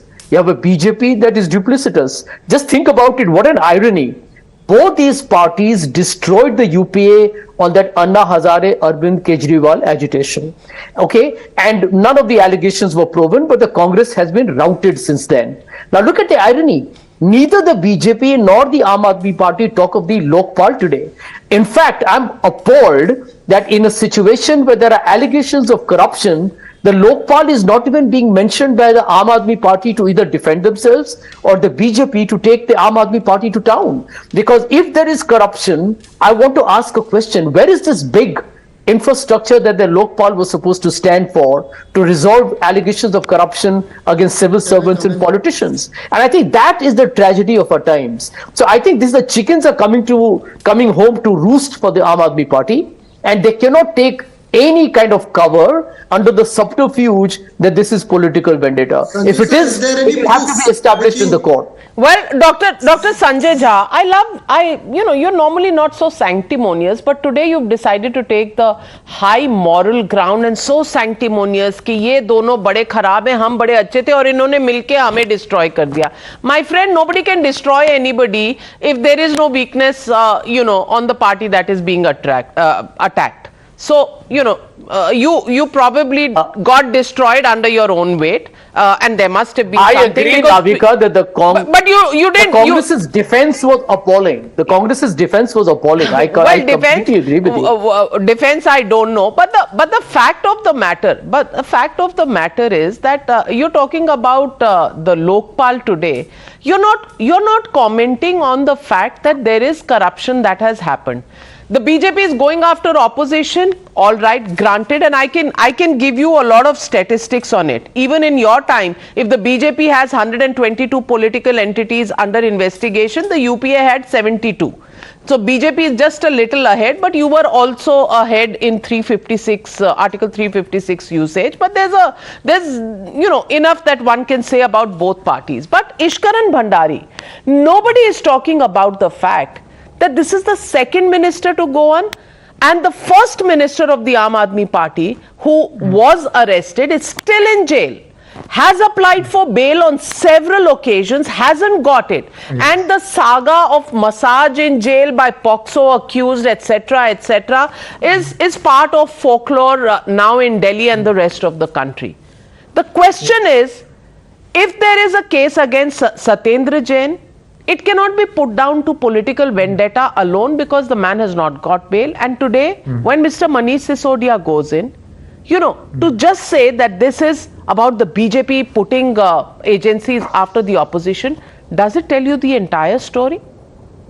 Navika ji, coming to that, but because our friend Sanjay from ex-Congress spoke about both the parties being corrupt, the Congress is taking a very clear stand. They are saying not only Mr. Sisodia, but the Chief Minister should also be in jail. That has been said by the Congress President of Delhi today itself. So at least Congress believes the investigation is very fair because they say we also have similar allegations against the government in Delhi. But that be aside, let's come to the legal aspect.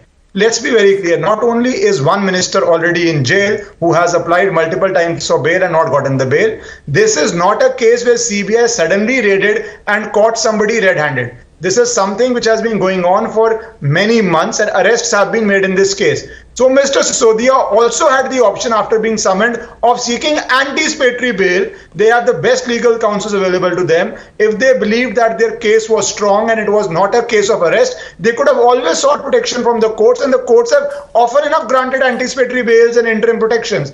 They are not choosing to do that. Maybe a legal strategy, maybe a political strategy, but that definitely paved and made it easy for CBI to arrest if you don't secure anticipatory bail after so many months. Now coming to the case at hand, if mobile phones have been destroyed and CBI is making that claim, if the file does not have notings on how these figures were come about, if they are saying that money trail from South Lobby is also there, and if there is an approver in this case, approver is not an ordinary thing, doesn't happen every day, then of course CBI has a reasonably strong case to arrest Mr. Sisodia. And today we saw that playing out and relief was not granted to Mr. Sisodia. The question of money trail, I don't know what will be the ED stand. ED in some of the co-accused in this case, earlier the CBI arrested, later the ED arrested. So we do not know how ED has played out its role. They may play out their role in the future days to come. So as things stand today, they are not getting reliefs from the court, and not for just 5 days. Mr. Jain is in jail for a very long time now. So that does show that the cases of CBI and ED in that case are standing the scrutiny of the court, and Aam Aadmi Party will definitely have to answer it legally along with political whatever things they do outside the court. Well, so let me ask my senior journalist friend Ashutosh ji. Ashutosh ji, the question here is, you know, there are questions about the excise policy that have been raised. The investigation, of course, is going on. The arrest has been made. We don't know how it's going to be proved in a court of law, how many governments change, and finally what happens to the case, as has been the track record of many political cases in this country. I don't know whether finally these very high profile cases come to the real conclusion or not. But the question really here is that if there is nothing to hide, then why is there so much political theatre on the streets that's going on? Number one. Number two, why would somebody erase files from computers and that be recovered by the CBI when they raid and take away a few computers? Why would you destroy so many phones and SIM cards? I'm not saying that's the charge, but it does give a reasonable doubt that dal mein kuch kala and somebody is wanting to hide something. Isn't that what really comes out of this case? And we'll have to wait, of course, for the investigations. But सवाल तो है, दाल तो थोड़ा कुछ काला है. आशुतोष जी, आप बहुत कम म्यूट होते हैं, पर शो पे आप बहुत म्यूट होते हैं. Sorry. Navika, on the lighter side, I'm desperately missing that excise policy because I love my drinks. And when that policy was there, it was. You cannot advertise on a national channel about alcohol. So please, don't put me behind bars. Even I can go to the bar. Don't worry about it. That's on the lighter. I think somebody should have a sense of humor to understand that. The point number one, I think you're talking about all the hangamas on the streets. Obviously, if a senior leader like Manish Sisodia is behind bar and is not getting bail, obviously the party will not sit idle. The party will create some kind of a narrative, and the political narrative. Because Aam Aadmi Party started its career not as a party which is going to do politics, but to change politics. Today, if one of the senior most person is behind the bar and on the issue of corruption, obviously a lot of answer has to be given.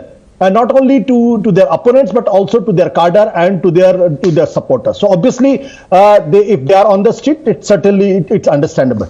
But the point number two, I think in this case, what is more worrying is not about the conspiracy, because it's very difficult to prove conspiracy in any case. It's always because there are a lot of corroborative evidences. You hardly get a real conclusive evidence to prove somebody that he was involved in a conspiracy, so he could be behind the bar. The real issue is whether the CBI has got the trail of the money trail, whether the money trail reaches at the doors of Manish Sisodia's house or not. If CBI has got that, then obviously Manish Sisodia will be in trouble, and Aam Aadmi Party will get trouble. Just because changing the phones and the SIM card and other things, which is the CBI's version. I'm not saying that CBI is lying. I'm also not saying that CBI is not doing its job. But is that enough to prove that money changed hands? Is that enough to prove that really corrupt practices has been practiced by Manish Sisodia? That is something which has to be, because I am also keeping my fingers crossed, simple reason, because Sanjay Raut was arrested. And after 3 months not getting bail, the High Court has pronounced that his arrest was illegal. So let's keep our horses, let's not jump to any conclusion that Manish Sisodia is corrupt or not corrupt. Well, I also want to tell you that there have been no cases where anybody has been acquitted or discharged. So may I tell you that you must also keep that in mind, and if they've called this illegal, the arrest of Sanjay Raut, then can I please also tell you that that's one observation in one particular case, but in many other cases, the CBI or the Enforcement Directorate have been able to prove their point. So that's neither here nor there. Ishkaran Bhandari wants to come in, but I want to ask another question.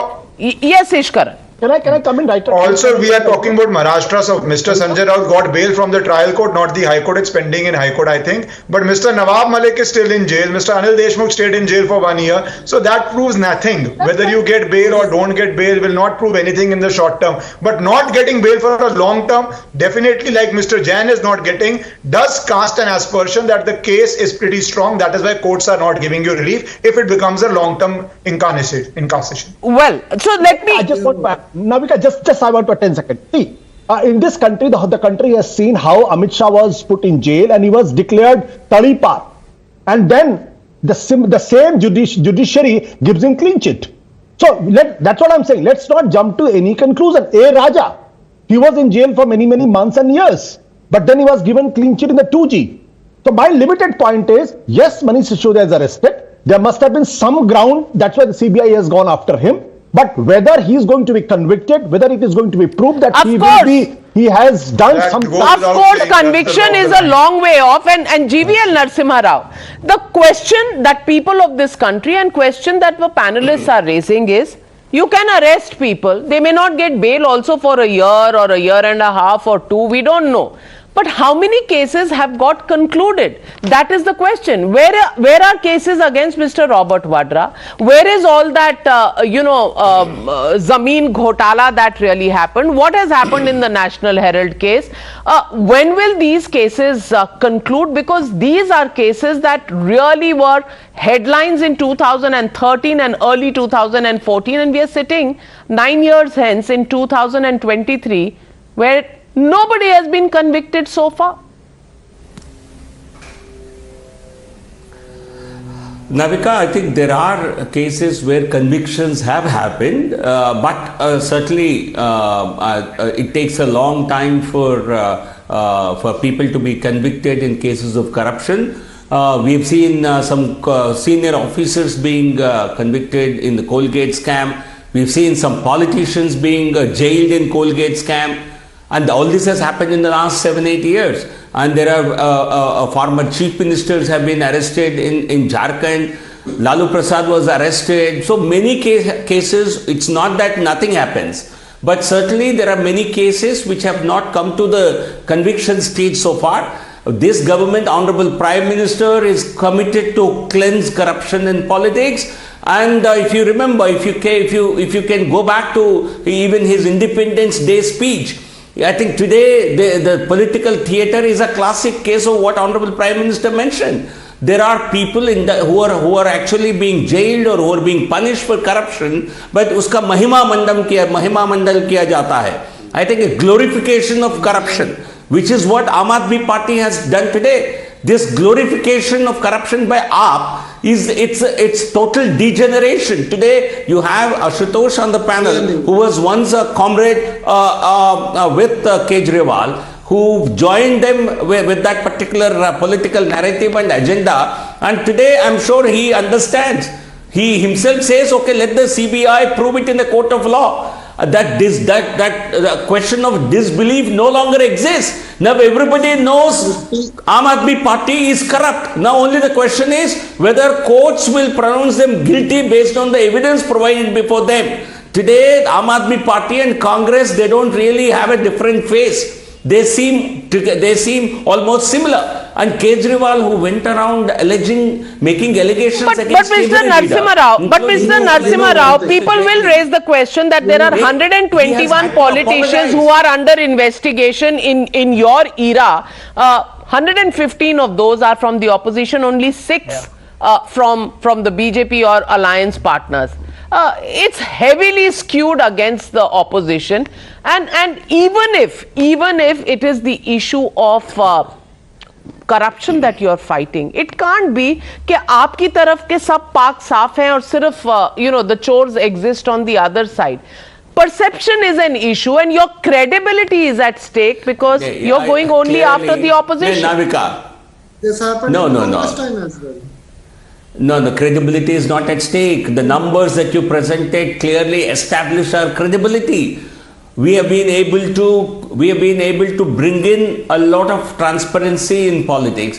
The BJP has practiced what Aam Aadmi Party only portrayed or publicized, we have actually ensured Dr. transparency and probity. Dr. Sanjay Jha, do you agree with that? That's why the numbers, there is no quota. There is no quota. There is very valid point being made by Mr. Narasimha Rao. There is no quota. Corruption का quota नहीं है कि भाई it has to be 50-50 between the opposition and the ruling side. That's a valid argument.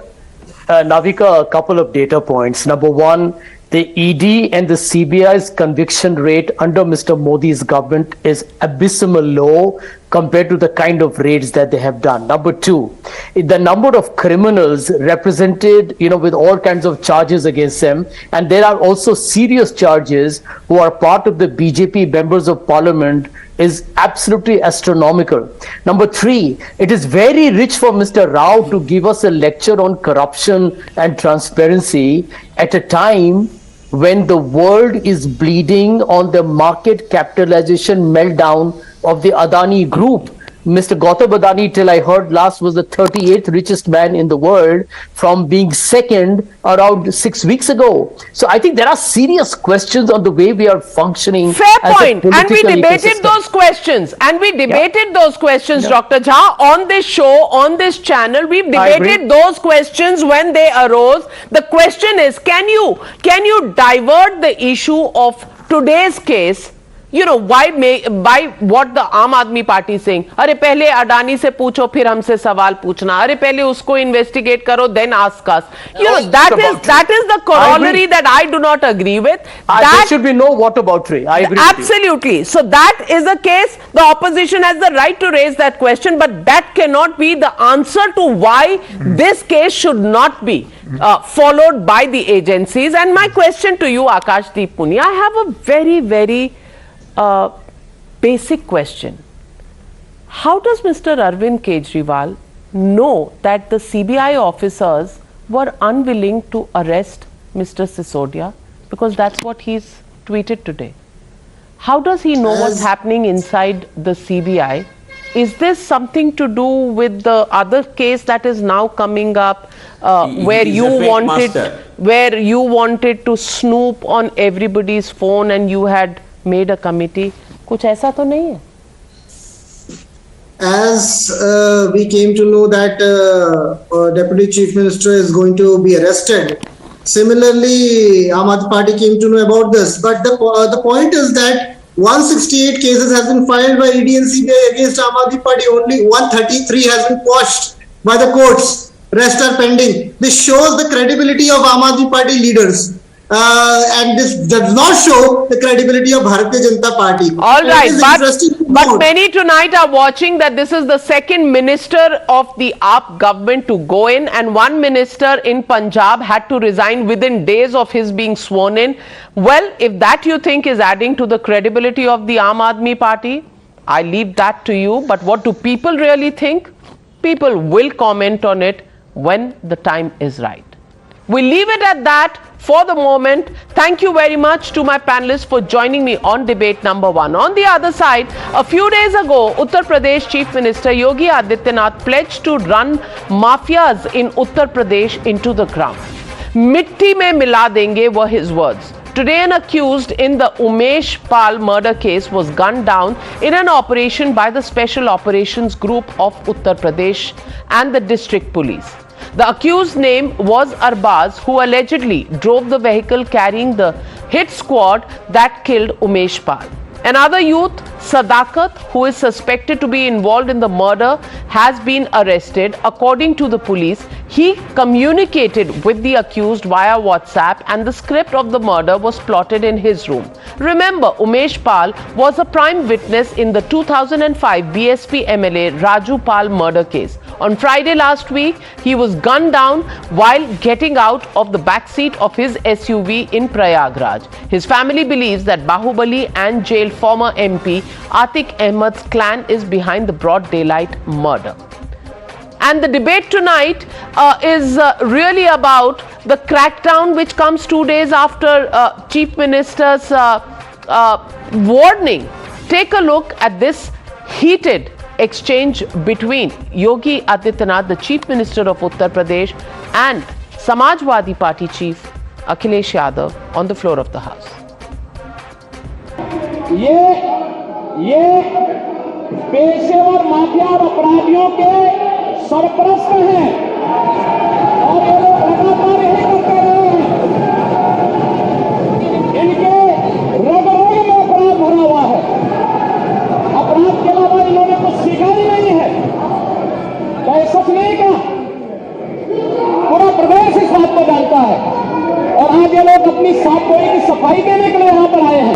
जिस mafia ने कल यह कृत्य किया है वह माफिया उत्तर प्रदेश के बाहर है और वह माफिया समाजवादी पार्टी के सहयोग से ही बार बार एमएलए और एमपी बना है कि माफिया कोई भी हो, सरकार की 0 टॉलरेंस की नीति है और उन माफियाओं के खिलाफ मिट्टी में मिलाने का काम उनको हमारी सरकार करेगी।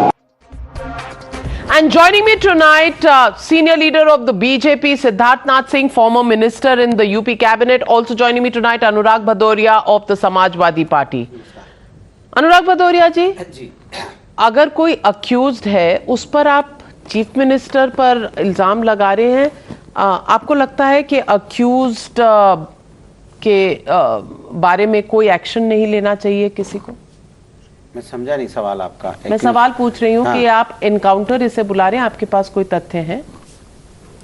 किसने कहा? मैं तो आपसे कह रहा हूँ कि उत्तर प्रदेश में प्रयागराज में जो घटना हुई, जिस तरह से अपराधियों ने सरेआम बम चलाए, गोलियां चलाई और जिस तरह से एक मुख्य गवाह, पहली बात तो अपराधी की कोई जात नहीं होता है, अपराधी का कोई धर्म नहीं होता, अपराधी का कोई दल नहीं होता है, वो इंसानियत का दुश्मन होता है। और मुझे लगता है कि भारतीय जनता पार्टी को बॉल इधर उधर नहीं फेंकनी चाहिए, कानून व्यवस्था को मजबूत करना चाहिए, क्योंकि आप देखो कि वो जो अपराधी का मुख्य गवाह है उसके पास कितने गनर थे। कई लोगों के पास बहुत सारे गनर होते हैं और जब गनर साथ में उसके बाद अगर अपराधी गोली मार दे रहे हैं तो सोचो अपराधियों का मनोबल कितना बढ़ा हुआ है। ये बात तो आपको माननी पड़ेगी। तो हमारा सवाल ये उठता है कि ये जो अपराधियों के अंदर ये ताकत कहाँ से आ रही है, इनका मनोबल कहाँ से बढ़ रहा है, जो सरेआम बम और गोली चला रहे हैं। भाई इन पे तो कार्रवाई पहले ही हो जानी चाहिए ऐसे अपराधियों के ऊपर में जो अपराधी सरेआम गोली चला रहे हैं। इनके मतलब उनके अंदर थोड़ा सा खौफ कम है, डर कम है, वो डर ज़्यादा होना चाहिए। सवाल तो हम विपक्ष के नाते मेरा यही है कि भाई ये इतनी हिम्मत इन अपराधियों की कैसे पड़ जा रही है कि समाज के अंदर में माहौल खराब कर रहे हैं। और आप जब ऐसा कहते हैं तो थोड़ी सी हैरानी जरूर होती है। क्यों?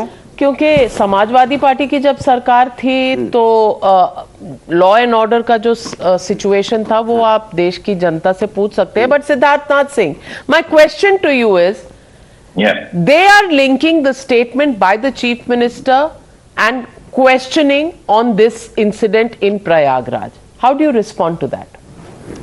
Well, Navika, that statement is a simple, what we call in Hindi, muhavra, a phraseology. Now, in that statement, if you convert, let's say in a very simple word, I'm an industrialist, मेरी industries पूरी खत्म हो गई है, तो मैं कहता हूं मैं मिट्टी में मिल गया। What does that mean? Does it mean कि इसको एनकाउंटर हो गया? Now that's very strange, and so therefore what it really means is that माफियाओं को हम खत्म कर देंगे उत्तर प्रदेश से जिन्होंने ये हरकत करी। Now it doesn't mean कि you are going to do a fake encounter, and why have a sympathy about it?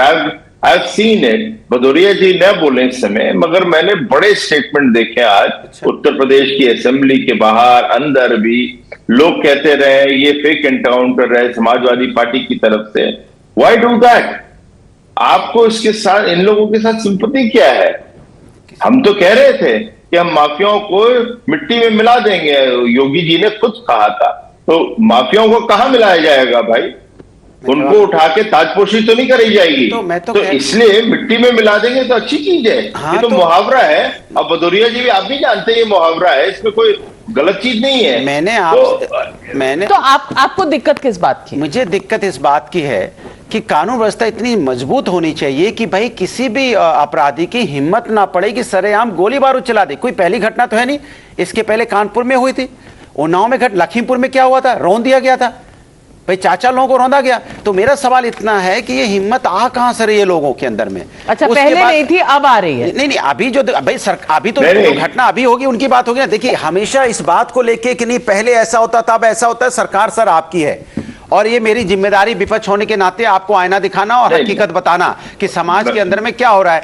अब समाज के अंदर में बताइए, दहशत का माहौल नहीं होगा जहां पे बंदूक हो, जहां बंदूक हो, बम एक साथ चलेंगे? अरे आप बिल्कुल अपराधियों को खत्म किया, अपराधियों पे कार्रवाई होनी चाहिए। कौन कहता अपराधियों पे कार्रवाई नहीं होनी चाहिए? किसने कहा अपराधियों? मैं तो खुद ही बोलता हूं अपराधियों पे कार्रवाई होनी चाहिए।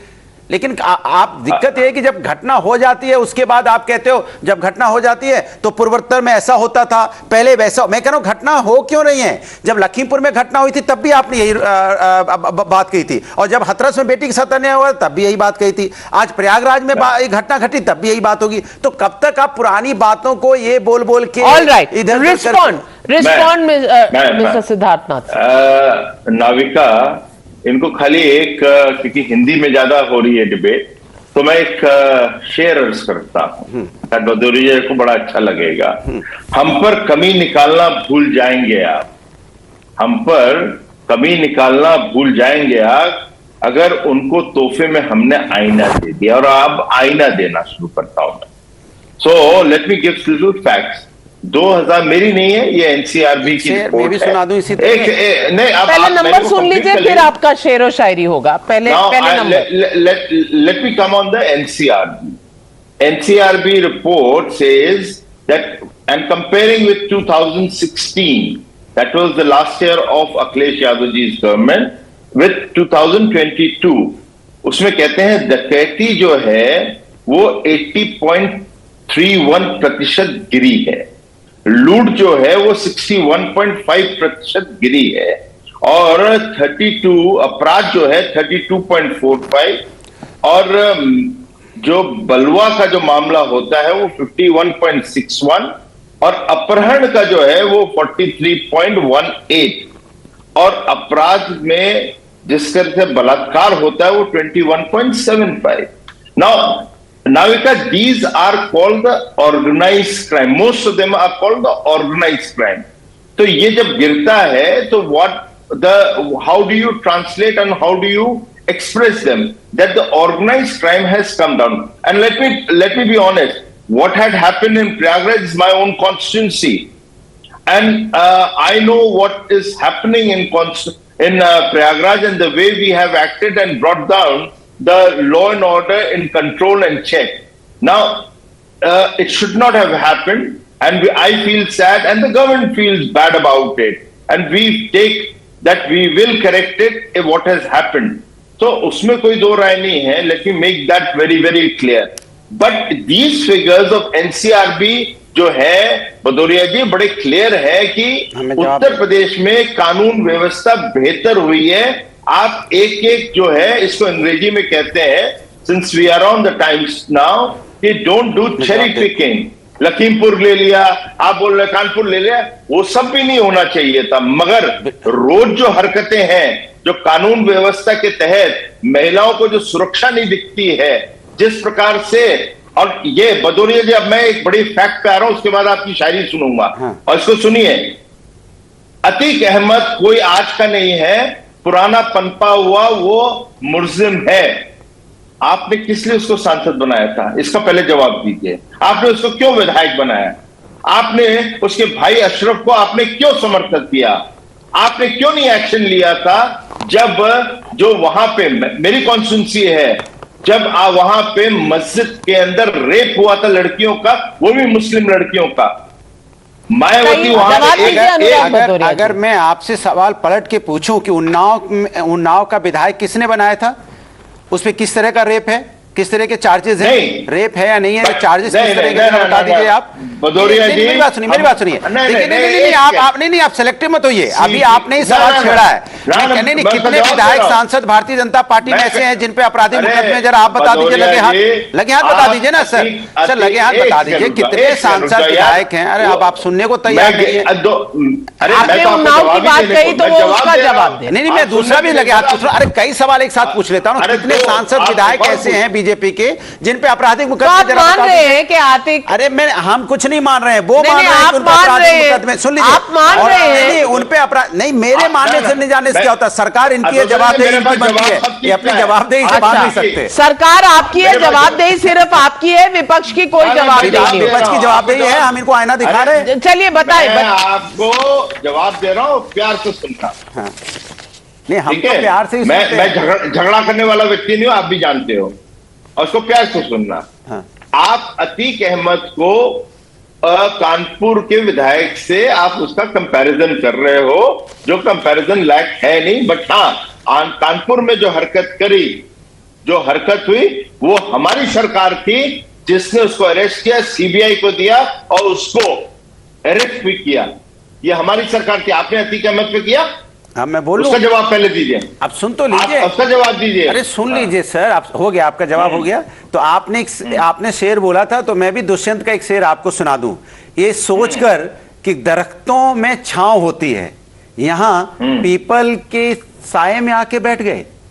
कमाल यह है कि आपने तो सपना दिखाया था ना कि यहाँ पे कोई घटनाएं नहीं होगी, उत्तर प्रदेश एकदम राम राज्य आ जाएगा। जनता ने आप पे यकीन किया, जनता ने आप पे विश्वास किया, आपको सत्ता में दिया। अरबाज अक्यूज था, अक्यूज को घटनाएं हुई, अब अक्यूज के साथ एनकाउंटर हुआ। तो कैसे और करेंगे आप? मेरे पास समय, आपकी पूरी गाथाओं के लिए समय नहीं है, शेरो शायरी के लिए समय नहीं है। उन्होंने शेर बोला था तो मैंने शेर बोला कि अब मैं अपनी बात तो कह लूं कम से कम। देखिए, सवाल यह है कि सरकार सर आपकी है, और आपकी जिम्मेदारी की बजाय बॉल इधर उधर फेंकने के, ये इधर फेंक दो उधर फेंक दो, राजनीति मत कीजिए। मैं बॉल इधर उधर फेंकने की बात अपनी जगह, एनकाउंटर बढ़े हैं, इसमें कोई दो राय नहीं है, लेकिन कानून व्यवस्था बेहतर हुई है, इसमें भी कोई दो राय नहीं है। और ये बात समाजवादी पार्टी को कम से कम समझ लेनी चाहिए, क्योंकि 2017 में अगर सब कुछ अच्छा था तो ये सरकार नहीं आती, और इतनी ही बुरी सरकार थी तो दोबारा 2022 में नहीं आती। सवाल ये है कि क्या लॉ एंड ऑर्डर बेहतर हुआ है? बिल्कुल हुआ है, लेकिन एनकाउंटर क्यों बढ़ रहे हैं? और इसका मुख्यमंत्री के किसी भी स्टेटमेंट से कुछ लेना देना है कि नहीं? जो आपका सवाल है, कम से कम वहां मुझे लगता है कि आप ज्यादती कर रहे हैं। मुहावरे में और एनकाउंटर वाले सवाल में कुछ तो फर्क रखिए जनाब। आज न्यूज़ आवर पर बस इतना ही। आप दोनों का बहुत धन्यवाद। Thank you very much viewers for joining me on the news hour tonight. Good night and be safe.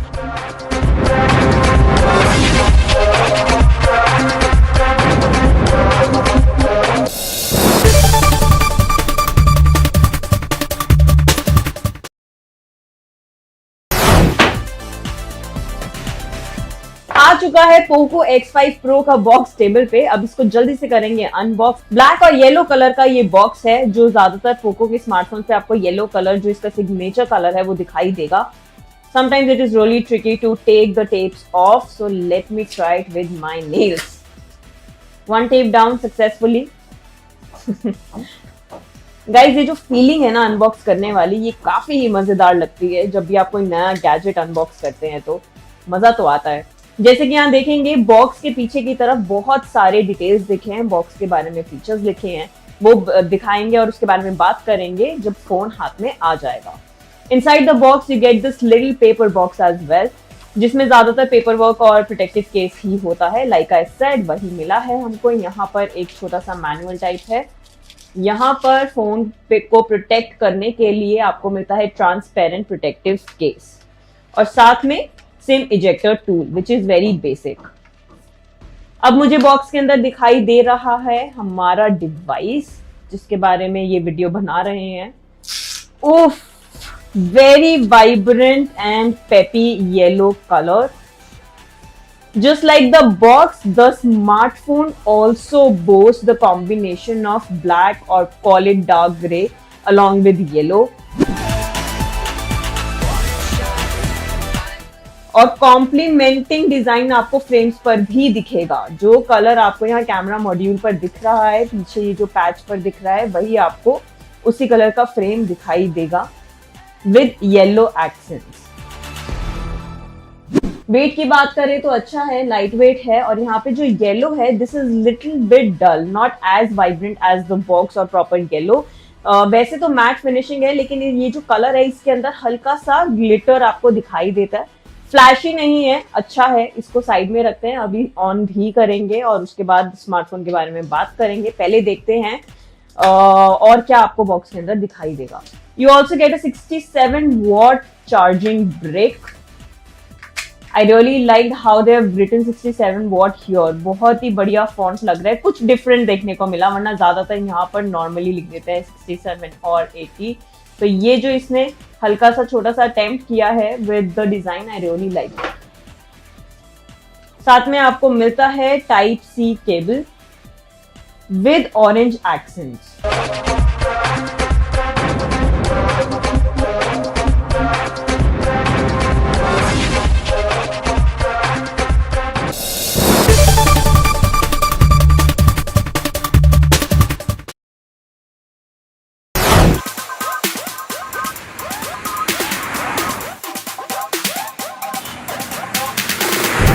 110 mm extra, लंबा व्हील बेस, सेकेंड रो में ज्यादा जगह। यह है कहानी BMW 3GL की। नमस्ते Times Drive family, I am Kranti Sambhav. Welcome to the first drive review of BMW 3 series GL यानी ग्रैंड लिमोजीन, जो ऑब्वियसली रेगुलर 3 सीरीज से ज्यादा लंबी है व्हील बेस के हिसाब से।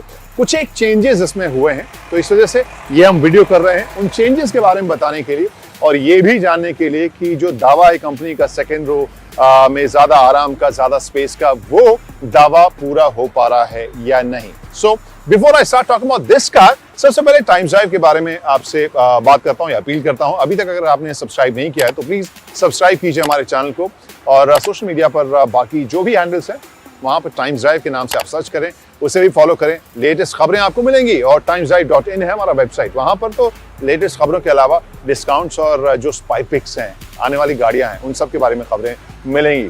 तो लेट्स स्टार्ट दिस स्टोरी। हम बात करते हैं BMW 3GL की।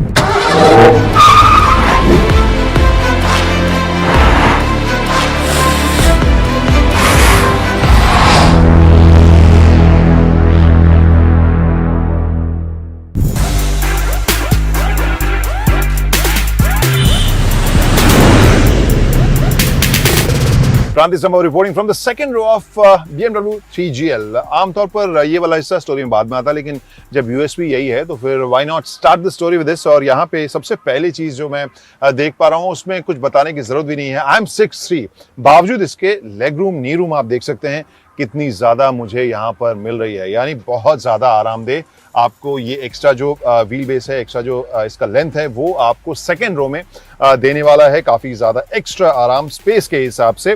और दूसरी चीज जो मुझे खास लग रही है, थाई सपोर्ट काफी आगे तक है, इसका बेंच जो है काफी ब्रॉड है, तो वहां पे आप लंबी दूरी पर काफी आरामदेह तरीके से जा सकते हैं। एवरेज इंडियन हाइट के लिए तो ये जगह काफी है, लेकिन ये जगह एडिक्वेट होगी, क्योंकि मेरी हाइट के लिए अगर मैं कहूँ तो यहाँ पर अगर मैं थोड़ा सा अपराइट बैठूं तो यहाँ पर ये मेरा सर टच कर रहा है, but again I am not average Indian height, थोड़ा सा मैं ज्यादा लंबा हूँ। तो ओवरऑल स्पेशियस, कंफर्टेबल मुझे लग रही है 2 लोगों के लिए खास तौर पर, और वैसे 3 लोगों की भी जगह है, लेकिन यहाँ पर ये जो हिस्सा है बैकरेस्ट, वहां पर आपको आर्मरेस्ट मिलेगा, यहाँ पर फोन वगैरह या टैबलेट वगैरह रखने की जगह है, और प्लस 2 कप होल्डर्स आपको यहाँ पर, या bottle holders I guess cup holders, वो आपको देखने को यहाँ मिल रहे हैं। ओवरऑल जो फील है वो काफी सॉलिड है, जो फिनिश है काफी प्रीमियम है, जो क्वालिटी है वो काफी प्रीमियम आपको देखने को मिल रहा है। और यहाँ पर एसी वेंट अगर हम देखें तो यहाँ 3 जोन क्लाइमेट कंट्रोल आप समझ सकते हैं, क्योंकि यहाँ पर अलग से आप अपने पैसेंजर सीट के लिए, रेयर सीट के लिए अलग टेम्परेचर जोन आप यहाँ सेट कर सकते हैं, वो कंट्रोल दिया गया है। साथ में 2 सी टाइप के पोर्ट्स भी आपको देखने को मिल रहे हैं। सो फीचर के हिसाब से, आराम के हिसाब से, स्पेस के हिसाब से second row is very practical, and I think this is the USP of this car.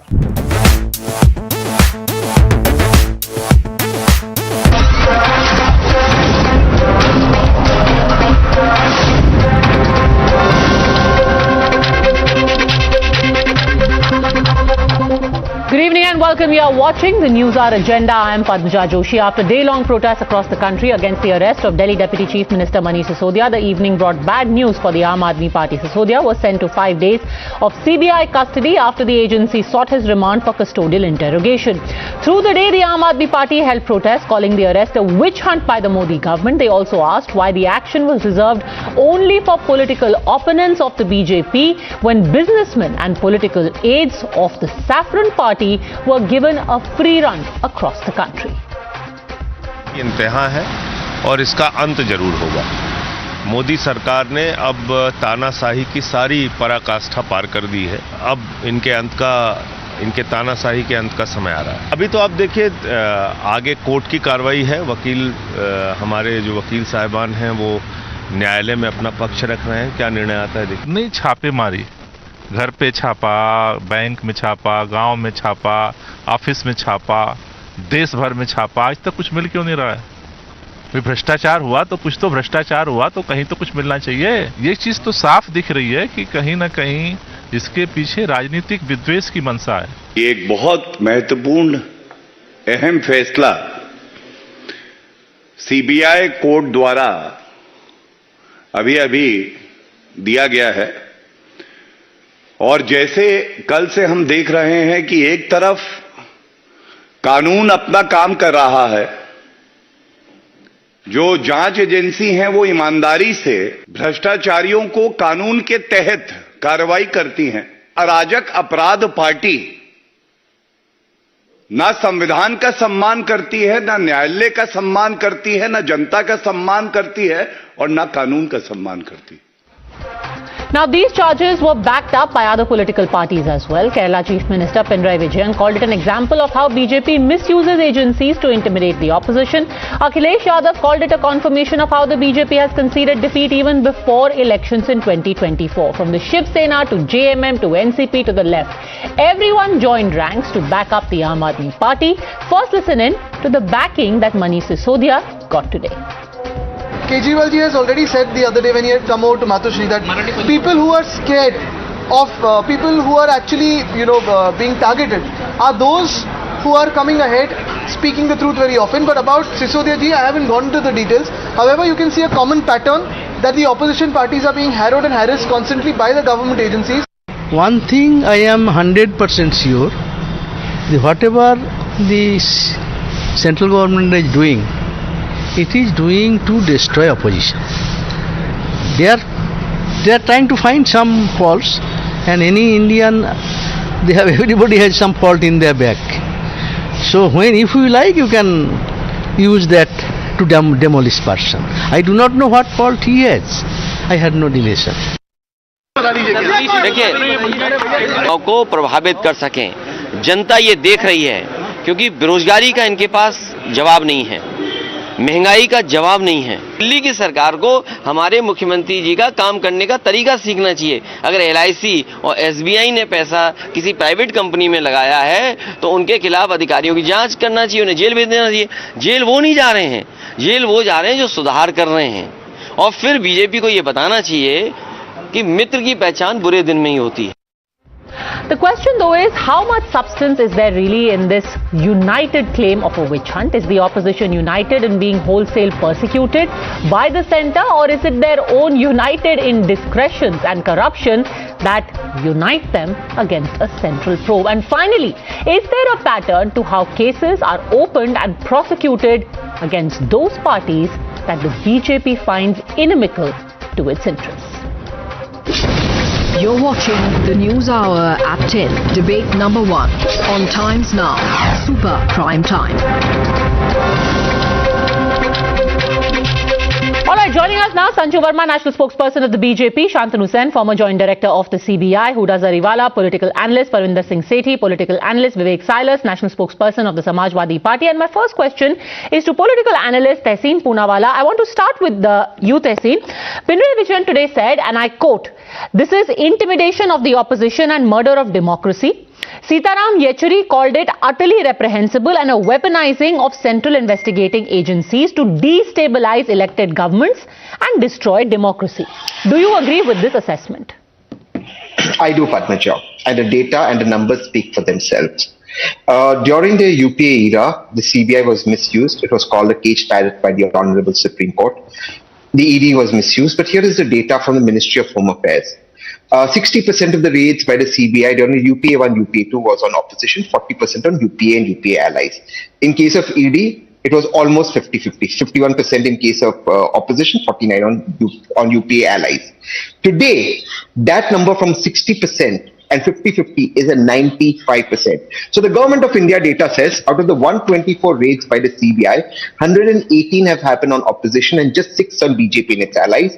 The ED out of the 121 raids, 115 on opposition, just 6 on BJP and its allies. And the most interesting thing, Padmaja, people like Himanta Biswa Sharma, the BJP has a white paper on them. But how do you know that they are wrong charges? How do you know that this charge is not substantiated? Because when you support what Pinarayi Vijayan has said, it's hardly surprising that he has an axe to grind with central agencies.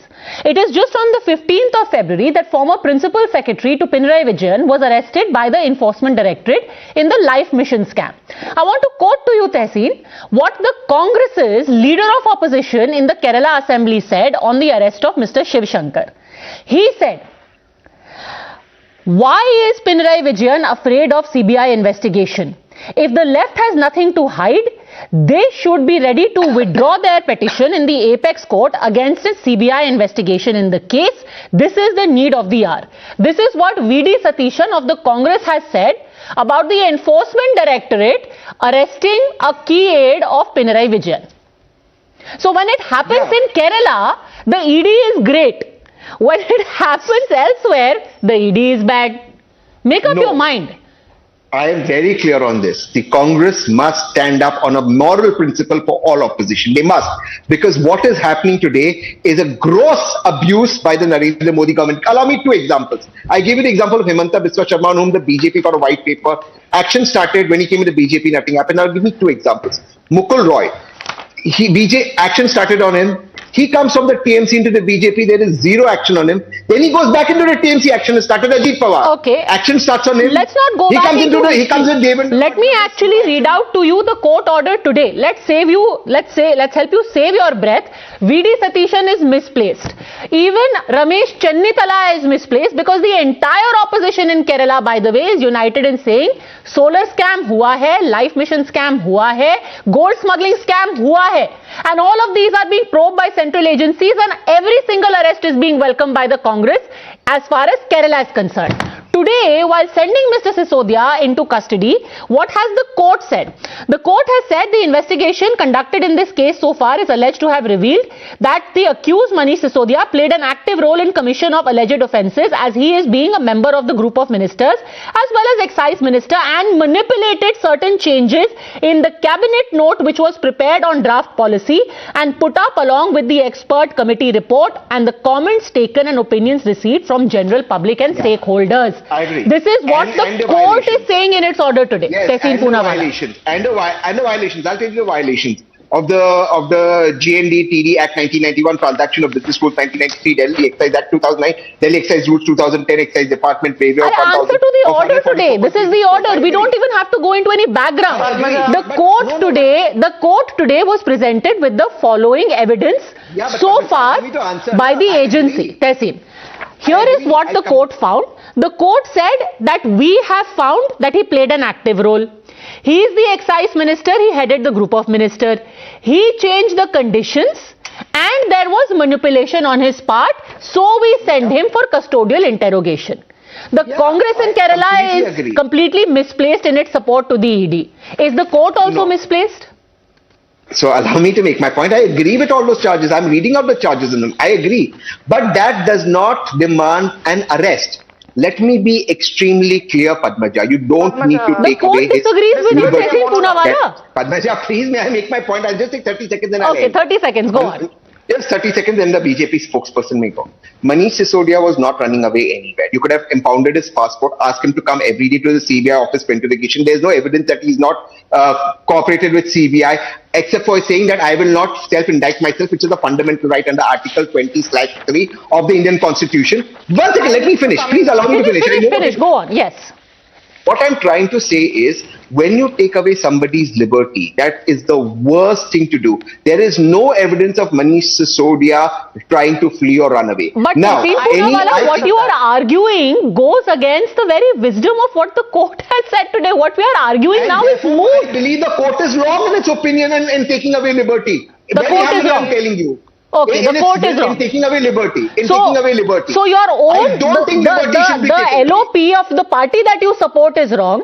Ramesh Chennitala, who has been the party president, is wrong. Alka Lamba, Sandeep Dikshit, all of whom are Delhi Congress leaders who are saying, obviously Manish Sisodia corrupt hai. They are wrong. The court is wrong. Who is right?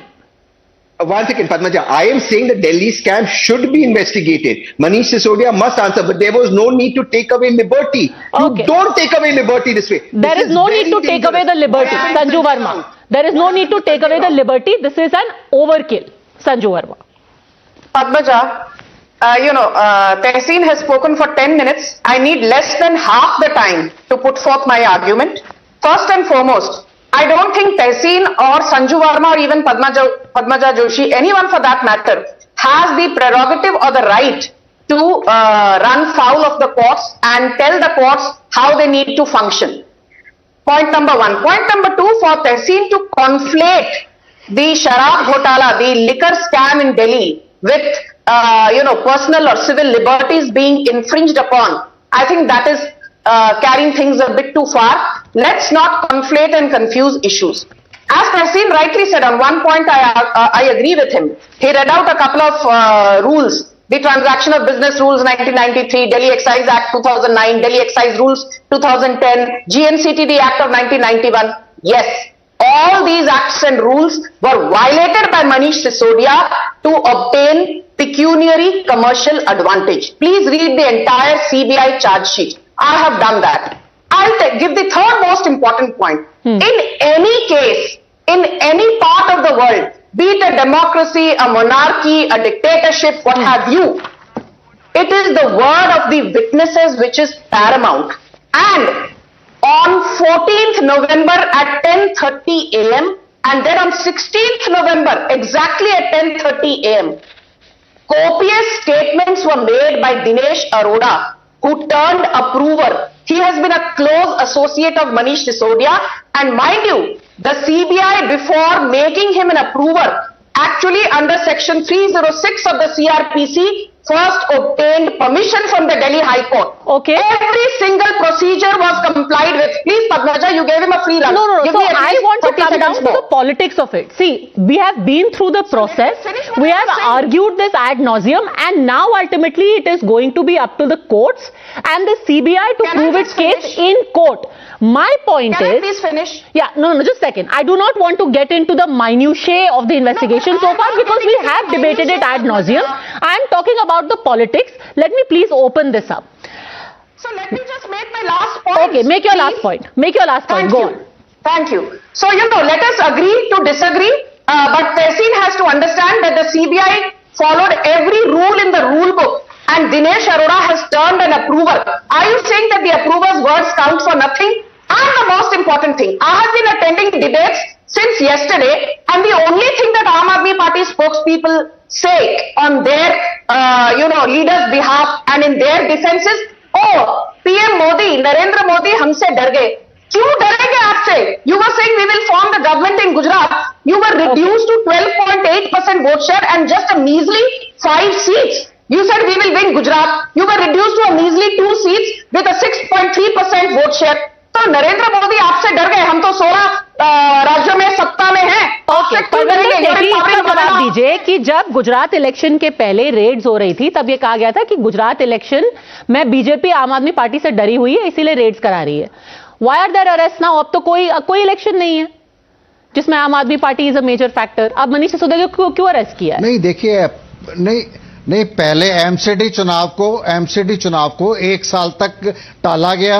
उसके बाद जब गुजरात चुनाव के अंदर इनको डर लगा तो इन्होंने इमीडिएटली एमसीडी चुनाव डिक्लेयर कर दिए और दिल्ली की जनता ने इनको जवाब दे दिया और चुनी हुई सरकार को अब देखिए ये जो स्क्रिप्ट लिखी गई है. बट अगर मनीष सिसोदिया को अरेस्ट करना था आम आदमी पार्टी को वीक करने के लिए तो एमसीडी चुनाव के पहले करते ना.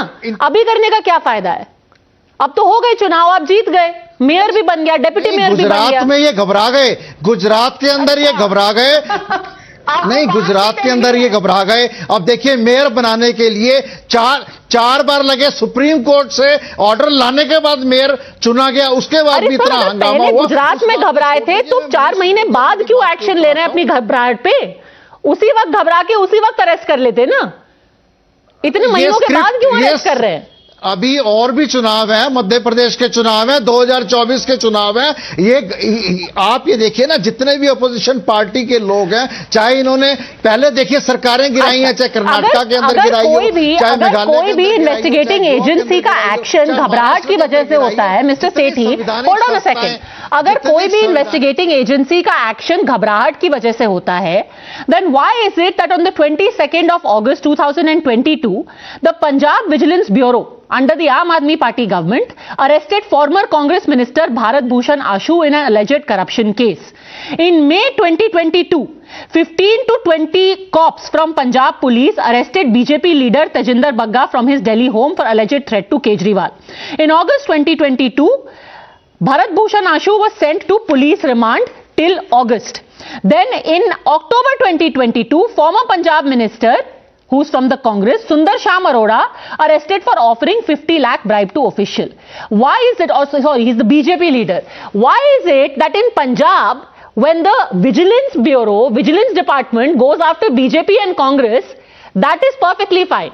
But when the ED and CBI do anything against the Aam Aadmi Party, then it's a witch hunt. जब आप पंजाब में सरकार में हैं और आपके पास पुलिस है, आप बीजेपी वालों को पकड़ रहे हैं, कांग्रेस वालों को जेल में डाल रहे हैं, क्यों? आप क्यों विचंड कर रहे हैं वहां पे? नहीं, देखिए आप मेरे अगर भी आप मुझे जवाब देने दीजिए ना। अगर विजिलेंस या सीबीआई अपना काम कर रही है, मैं कहता हूं किसी ने कोई गलत काम करा है, चाहे वो किसी भी पद के ऊपर, उसके ऊपर एक्शन होना चाहिए। लेकिन पॉलिटिकल वेंडेटा के को मद्देनजर रखते हुए क्या वेंडेटा है, क्या सही है? जब आप पंजाब में करते हैं तो सही होता है, दिल्ली में होता है वेंडेटा हो जाता है। कैसे? नंबर 1 आरोपी थे, उनका चार्जशीट में नाम नहीं था। नहीं, अरे मनीष सिसोदिया जी नंबर 1 आरोपी थे, उनका चार्जशीट में नाम ही नहीं है। बाद में दिनेश अरोड़ा को जो है उनको सरकारी गवाह बना के दोबारा उनको किया जाता है। उसके बाद देखिए ना, पूरे देश के अंदर आंदोलन है, धरना है, प्रदर्शन है, इनकलाब है, क्रांति है, क्योंकि ये जो संवैधानिक संस्थाओं का मिसयूज करते हैं। आंसरिंग माय क्वेश्चन, आप कह रहे हैं चार्जशीट में नाम नहीं था। There is evidence now and there are testimonies कि कैसे सेम फोन में अलग अलग सिम कार्ड डाल करके बात की गई, फोन दोबारा बदला गया। यहां तक की टेस्टिमनी ये भी कह रही है कि अरविंद केजरीवाल जी ने वीडियो कॉल करके बोला कि ये हमारा ट्रस्टेड आदमी है, ये हमारा आदमी है विजय नायर। ये सब चीजें तो अब चार्जशीट में आ गई है ना, तो अब एक्शन हो रहा है, कोर्ट डिसाइड करेगा। आप कैसे डिसाइड करेंगे कि ये वेंडेटा है? नहीं, कोई एविडेंस नहीं है, सिर्फ आरोप है। और आप इस बात को देखें ना, मनीष सिसोदिया जी को इन्होंने गिरफ्तार करा, रिमांड करी, और जो संवैधानिक संस्थाओं का मिसयूज करा जा रहा है उसको पूरा देश देख रहा है।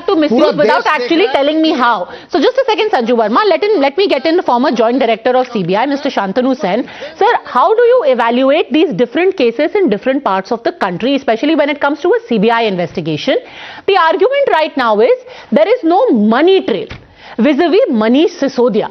Why is he in jail when no real kickbacks have been found in his possession? Does this case seem thin to you, Mr. Sen?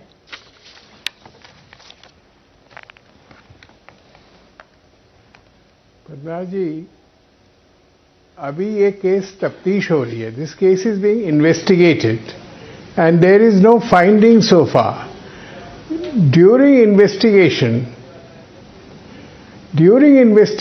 the court will assist the CBI to do everything within its power to investigate the case, and that will include arrest, interrogation, interview, confrontation. CBI will get remand, as it should, because the FIR stands. FIR has not been quashed.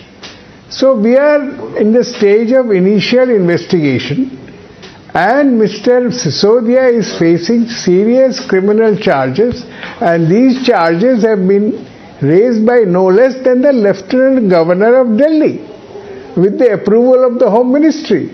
As you know the law, and as I know the law, CBI has no longer any authority to start an investigation on its own. CBI can only investigate those cases when somebody is caught red-handed or somebody has assets disproportionate to his sources of income. Other criminal charges, the first decision is taken by the appointing authority, and that is what has been done. So Mr. Sisodia has an FIR against him. Mr. Sisodia has approvers evidence against him. Mr. Sisodia is facing grave charges under investigation, and that is all. Now when there is a charge sheet, somebody said, I have read a charge sheet. There can be no charge sheet against Mr. Sisodia now. That charge sheet will be done only after the investigation is completed, and that is at least 3 months from today. Because that is the time under the law given to complete an investigation of such serious charges. And Mr. Sisodia may well remain in jail for 3 months. After his police remand is over, police has a right to keep him in jail for 3 months at least. Okay. And if they file charge sheet, Mr. Sisodia will remain in jail. Okay, so this is the process that the law is taking to question it as some kind of witch hunt isn't borne out just as yet, says the former CBI official. Sanju Verma, make your quick point. I want to get in Mr. Silas also. It cannot be a witch hunt. Thank you. So, Mr. Sen, I'll just come back to you in a second, sir. Yes, Sanju Verma, make your quick point. Yes. Padmaja, one thing which has been coming up in your debate is, where is the money trail? Where are the proceeds of crime? Because without a money trail and without proceeds of crime, even a layman understands that the CBI would not have a watertight case. And I just want to read this out to you. You've given umpteen details, but this is out in the public domain and something which has been mentioned by the approver, Dinesh Arora, a close confidant of Manish Sisodia. He says that Samir Mahendru, the MD of Indospirits, another accused is Samir Mahendru, he transferred an amount of 1 crore to bank account number ending last 4 digits 4647 of Radha Industries, maintained with, UCO Bank, Rajendra Palace, New Delhi. Radha Industries is managed by Dinesh Arora, and the entire money from Radha Industries was given to Manish Sisodia. I want to ask through your channel, people who are saying Manish Sisodia is Raja Harishchandra ke incarnate. Did he receive money from Radha Industries ke account? Say yes or no. Radha Industries is managed by Manish Sisodia's close confidant Dinesh Arora. Iska jawab dijiye. There is a money trail, proceeds of crime, pecuniary advantage. All these have been obtained by Manish Sisodia. Mujhe khali ek cheez aur bataiye. Okay. In any tender, the L1 licensee, if he does not obtain the tender, the earnest money is not returned back to him. I want to ask through Padmaja Joshi's show, why was an amount of 40 crores in earnest money returned back to one of the accused when he failed to obtain the L1 license? Iska jawab dijiye. Okay, you're talking about how the money trail has been established. I again want to circle back to the politics of it. Vivek Silas, today Akhilesh Yadav said that जो लोग सच में centre के खिलाफ आवाज उठा रहे हैं, उनके खिलाफ झूठे केस गढ़े जा रहे हैं. How do you know that ये केस झूठा है? जबकि evidence produced so far talks about witness statements, approver statements and money exchanging hands, more specifically Dinesh Arora saying, मैंने जाके check थमाया. Yes. Very good evening to you, Padmaja ji, the panelists and the viewers. What Mr. Akhilesh Yadav said, he also said कि Bharatiya Janata party बेरोजगारी पे बात नहीं करती है, भ्रष्टाचार पे नहीं करती है, महंगाई पे, स्वास्थ्य पे, शिक्षा पे, किसान पे, महिलाओं पे, किसी पे बात नहीं करती. Now we come to the point what we are discussing. The Bharatiya Janata Party government has misused the ED and the CBI very horrifically against the opposition. There have been 3,010 raids conducted by the ED since 2014. If you compare it between 2004 and 14, there were 112 raids that were conducted during the UPA government. Right, first of all. Second, the conviction rate of the ED is only 0.05%. It's just 0.05%. That is the thing. But the problem is कि मनीष सिसोदिया पाक साफ है. He is an honest leader. Let me complete. No, are you saying that you believe he is honest and he is innocent? Lieutenant Governor Anil Bajal. Padmaja ji, let the courts decide, na? Neither you are going to decide that, nor me, nor the panel. No, because your party has already decided today. Your party said that it is a false case that has been foisted on him. How do you know that he is honest and the case is false? You've already decided his innocence. Yes. There were 104 cases in Uttar Pradesh, let me tell you, ma'am, let me remind you. And out of that, 96 cases were copy and paste. And the Allahabad High Court came very, very heavily on the Yogi government. Okay. And 96 cases out of 104 were quashed from the High Court. So, deriving the fake cases, manipulating, the system is a part of Bharatiya Janata Party. But the problem is, you are saying that an innocent man is being framed. I want to remind you what Mr. Sisodia's party and party chief had to say about your Samajwadi Party just a while ago. Listen into Arvind Kejriwal at the peak of the anti-corruption movement. Listen. Actually, you and Tehseen Poonawala should both listen. देश के बेईमानों की list बनाई थी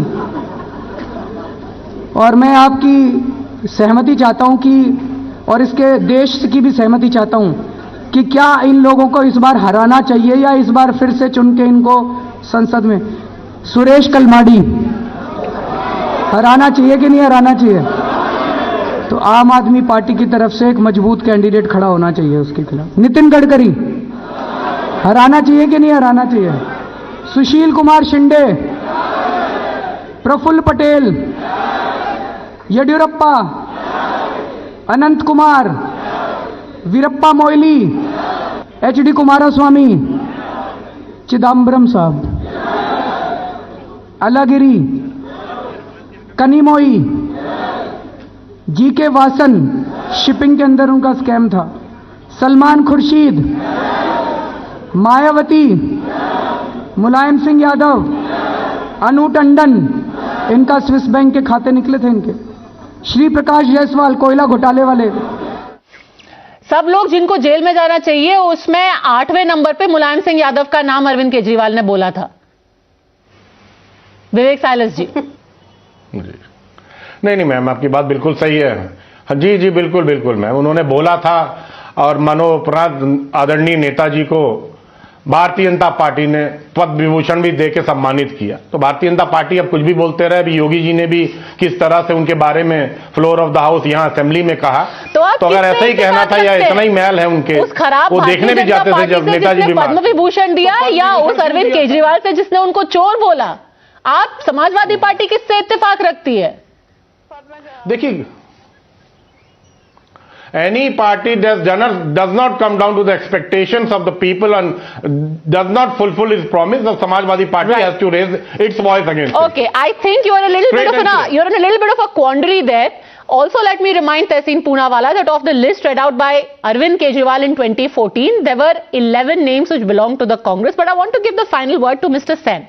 Shantanu Sen, today the overarching complaint is that this is a witch hunt. In your experience, is it a witch hunt, a fishing expedition, or is there any substance in the investigation so far? How can I give a finding? There is an FIR, and when there is an FIR has to be investigated. I am sure CBI will investigate honestly. CBI will not conduct a witch hunt. The government of the day may want a witch hunt, may or may not, I do not know. But CBI will not do a witch hunt. CBI will honestly investigate and give a finding. Let us not give a finding here.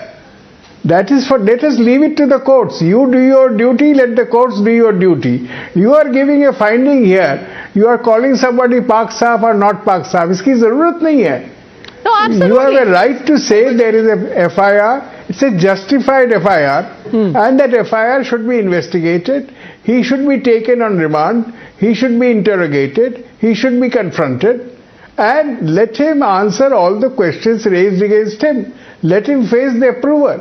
So, as long as the investigation is being done in the manner the CBI is doing, we cannot call it a witch hunt. If it was a witch hunt, then the FIR should have been quashed by now. Absolutely. I think let's leave it at those words from a seasoned investigator himself, somebody who's been the joint director of the CBI. It's an FIR. It will get investigated. If it was fake, it would have been quashed by now. And no one, least of all political rhetoric, can decide innocence or otherwise. Thanks very much, all gentlemen, Sanju Verma, for joining me.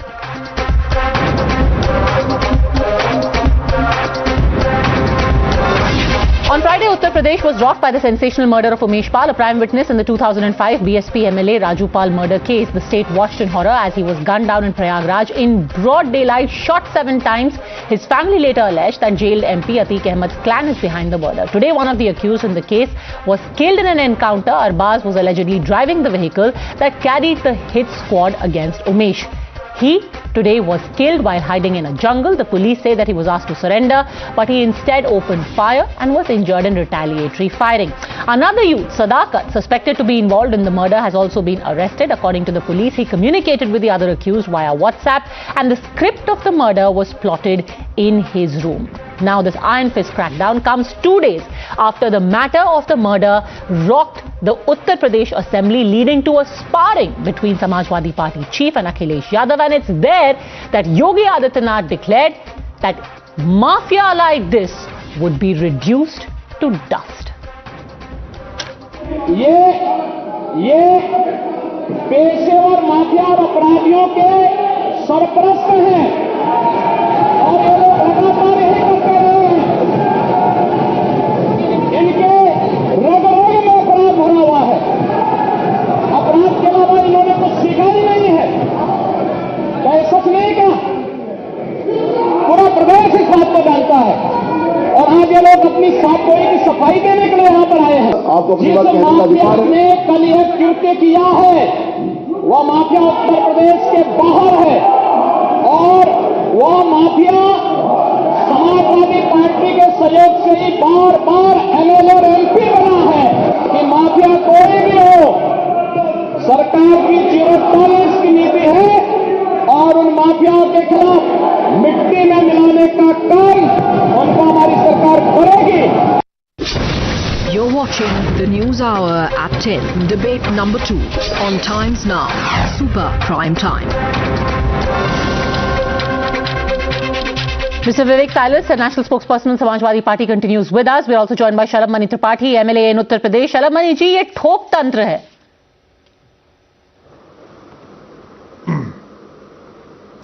नहीं, देखिए, आप जिसको जो भी तंत्र कहिए, पर सबसे बड़ी बात यह है कि जिन लोगों ने अपराध करने का प्रयास किया, जिन्होंने उत्तर प्रदेश की कानून व्यवस्था से खेलने की कोशिश की, उनको उनका परिणाम मिला।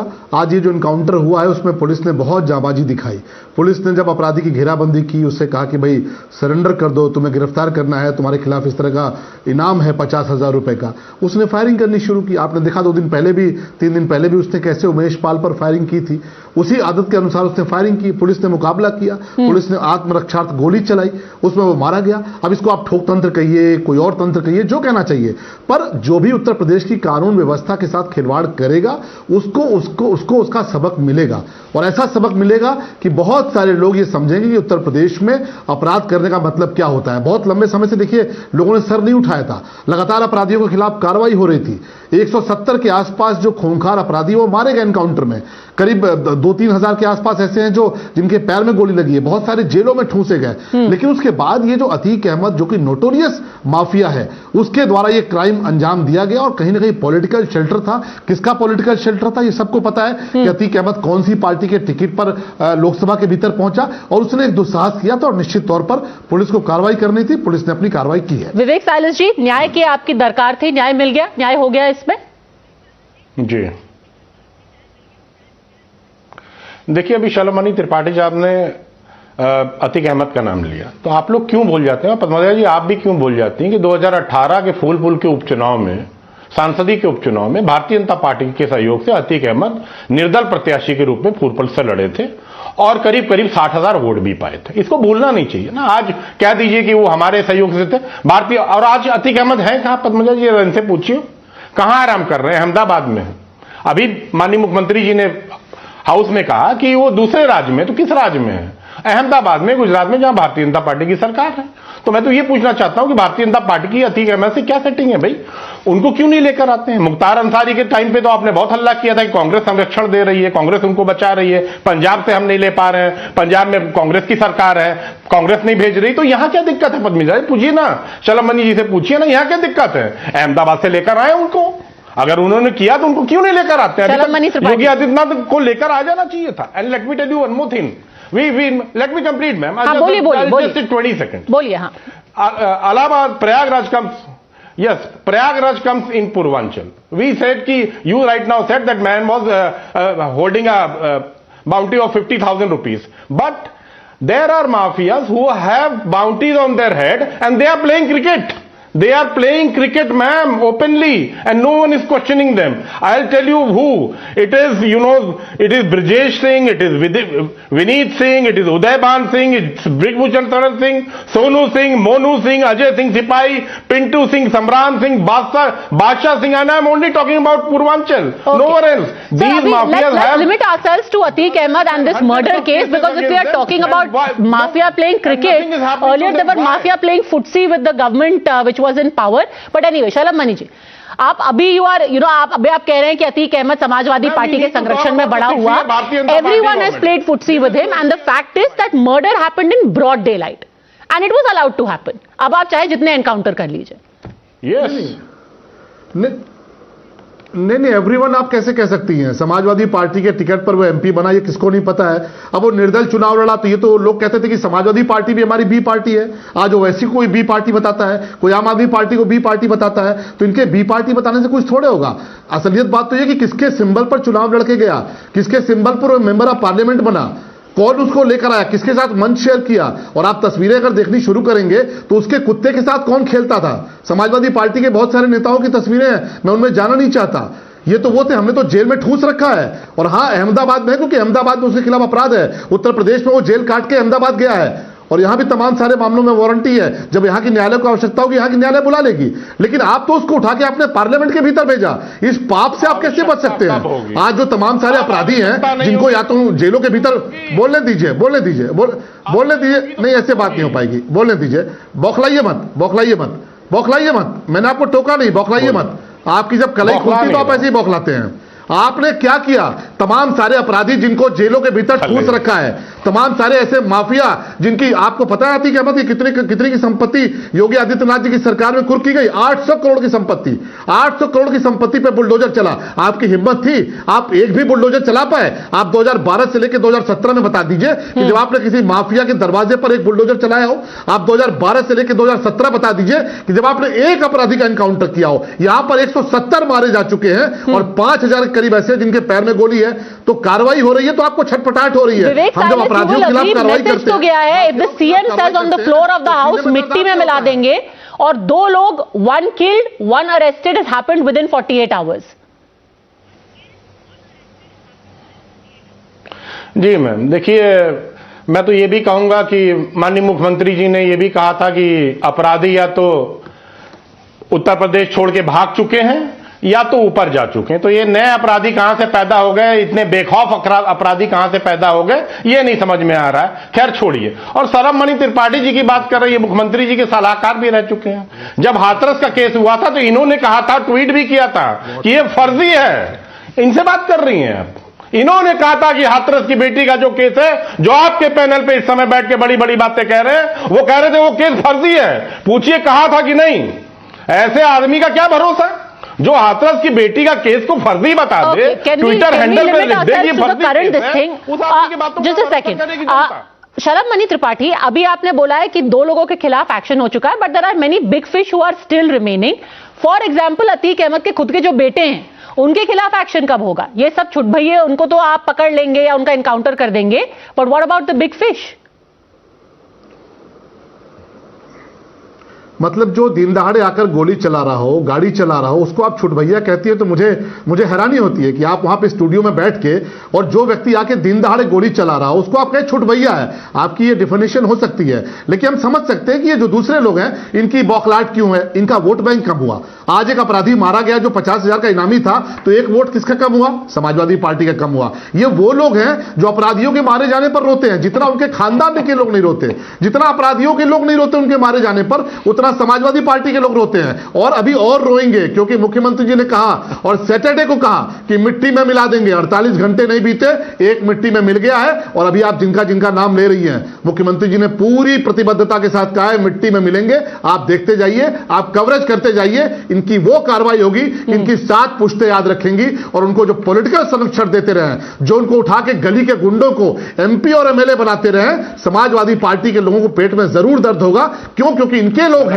जिनके खिलाफ कार्रवाई हो रही है, जो मारे जा रहे हैं वह भी इनके लोग हैं। अभी कुछ देर में प्रमाण आने शुरू होंगे, अभी कुछ देर में तस्वीरें आनी शुरू होंगी। अभी प्रयागराज के भीतर जो एक व्यक्ति गिरफ्तार हुआ है, जिसके हॉस्टल में पूरी कॉन्स्पिरेसी रची गई है, उसकी भी तस्वीरें आने लगी हैं। किसके साथ था, किसकी पार्टी का था, और ये तो पूरा प्रदेश जानता है, प्रमाण देने की जरूरत नहीं है। पूरा प्रदेश जानता है कि गुंडों माफियाओं को, चाहे वो मुख्तार अंसारी हो, चाहे वो अतीक अहमद हो, चाहे वो मुकीम काला हो, इन जैसे गुंडे माफियाओं को कौन सी पार्टी ने पाला है, ये पूरा देश और प्रदेश जानता है। Okay, interesting. You're saying that the conspiracy is only just unraveling, that there will be action taken against the likes of Asad Ahmed, who's the son, the youngest son of Atiq Ahmed as well, and all the connections will emerge from there.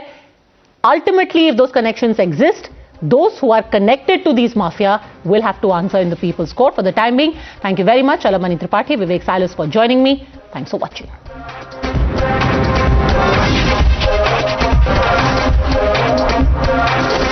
The News Hour at 10 will be right back after the break.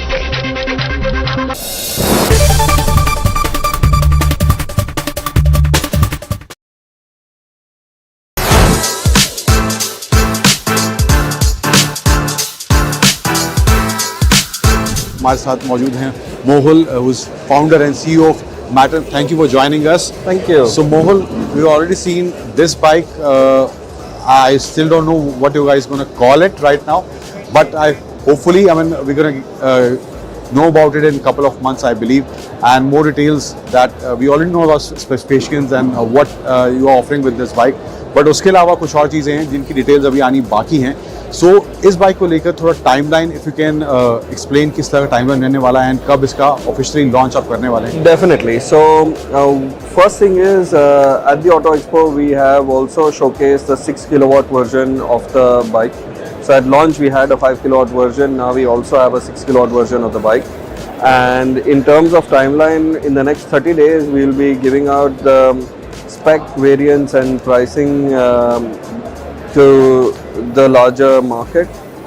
We will be opening up bookings for the Matter motorbike this quarter, and deliveries summer में शुरू हो जाने वाली है. Summer में शुरू हो जाएंगी. So एक चीज़ जो बहुत ही टेक्नोलॉजी का हूँ इंटरेस्टिंग है इस बाइक के बारे में, इसमें गियर है. Yep. इलेक्ट्रिक बाइक होने के साथ साथ इसमें वो आइस वाला आपने एसेंस और बहुत बड़ा एसेंस इसमें बचा के रखा है. सो वो कैसे आपने उस पर काम किया and how did you thought about this कि ये अगर हम इसमें इंक्लूड कर पाते हैं गियर शिफ्ट वाला पैटर्न, सो वो कैसे स्टार्ट हुआ? How So when we in 2019 when we were starting out, we spoke to a lot of consumers. Prime Minister Narendra Modi attacks the Congress party again over its supporters' Modi Teri Kabr Khudegi slogans, says people want Kamal to bloom across the nation. Kashmiri Hindus stage protests against targeted killing of Hindus, take out mega rally in Jammu. PDP chief Mehbooba Mufti says BJP is using Kashmiri Hindus for political gains and supporting movies on them instead of protecting them. Hundreds turn out for last rites of slain Kashmiri Hindu in Pulwama who was shot dead by terrorists. Telangana BJP has claimed that BRS MLC K Kavita will soon be arrested for her alleged role in Delhi excise policy.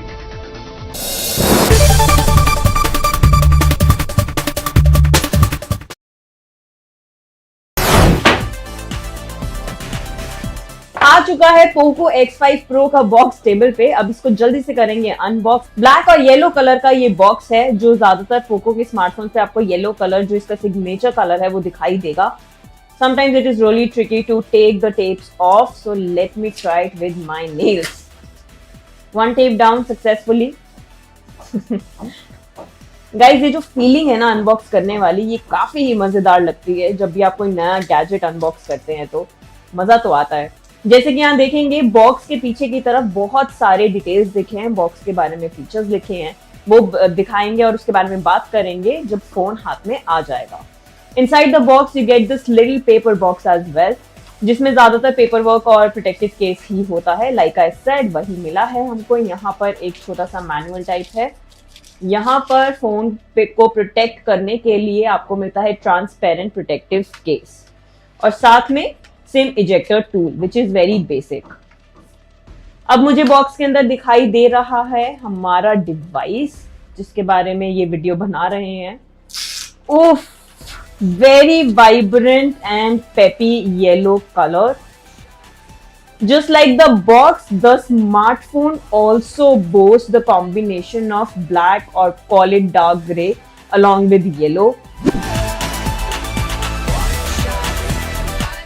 और complementing design आपको frames पर भी दिखेगा। जो colour आपको यहाँ camera module पर दिख रहा है, पीछे ये जो पैच पर दिख रहा है, वही आपको उसी कलर का फ्रेम दिखाई देगा with yellow accents.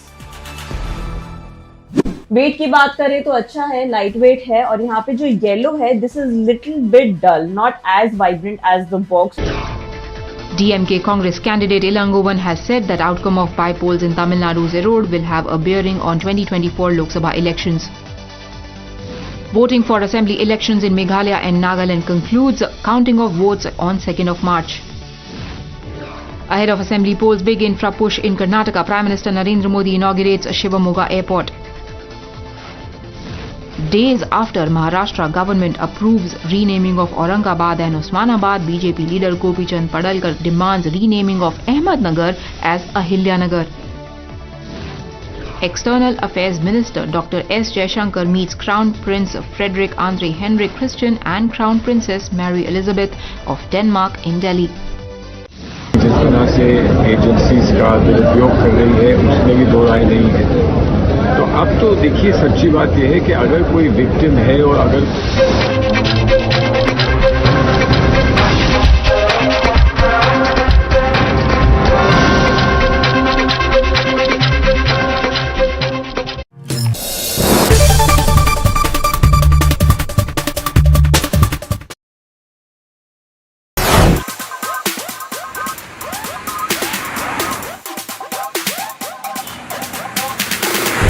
110 mm extra, लंबा व्हील बेस, सेकेंड रो में ज्यादा जगह। यह है कहानी BMW 3GL की। नमस्ते Times Drive family, I am Kranti Sambhav. Welcome to the first drive review of BMW 3 series GL, यानी ग्रैंड लिमोजीन, जो ऑब्वियसली रेगुलर 3 सीरीज से ज्यादा लंबी है व्हील बेस के हिसाब से। कुछ एक चेंजेस इसमें हुए हैं, तो इस वजह से ये हम वीडियो कर रहे हैं उन चेंजेस के बारे में बताने के लिए, और ये भी जानने के लिए कि जो दावा है कंपनी का सेकेंड रो में ज्यादा आराम का, ज्यादा स्पेस का, वो दावा पूरा हो पा रहा है या नहीं। So before I start talking about this car, सबसे पहले टाइम्स ड्राइव के बारे में आपसे बात करता हूं या अपील करता हूं। अभी तक अगर आपने सब्सक्राइब नहीं किया है तो प्लीज सब्सक्राइब कीजिए हमारे चैनल को, और सोशल मीडिया पर बाकी जो भी हैंडल्स हैं वहां पर टाइम्स ड्राइव के नाम से आप सर्च करें, उसे भी फॉलो करें। लेटेस्ट खबरें आपको मिलेंगी, और timesdrive.in है हमारा वेबसाइट, वहां पर तो लेटेस्ट खबरों के अलावा डिस्काउंट्स और जो स्पाई पिक्स हैं, आने वाली गाड़ियां हैं, उन सब के बारे में खबरें मिलेंगी। तो लेट्स स्टार्ट दिस स्टोरी। हम बात करते हैं BMW 3GL की।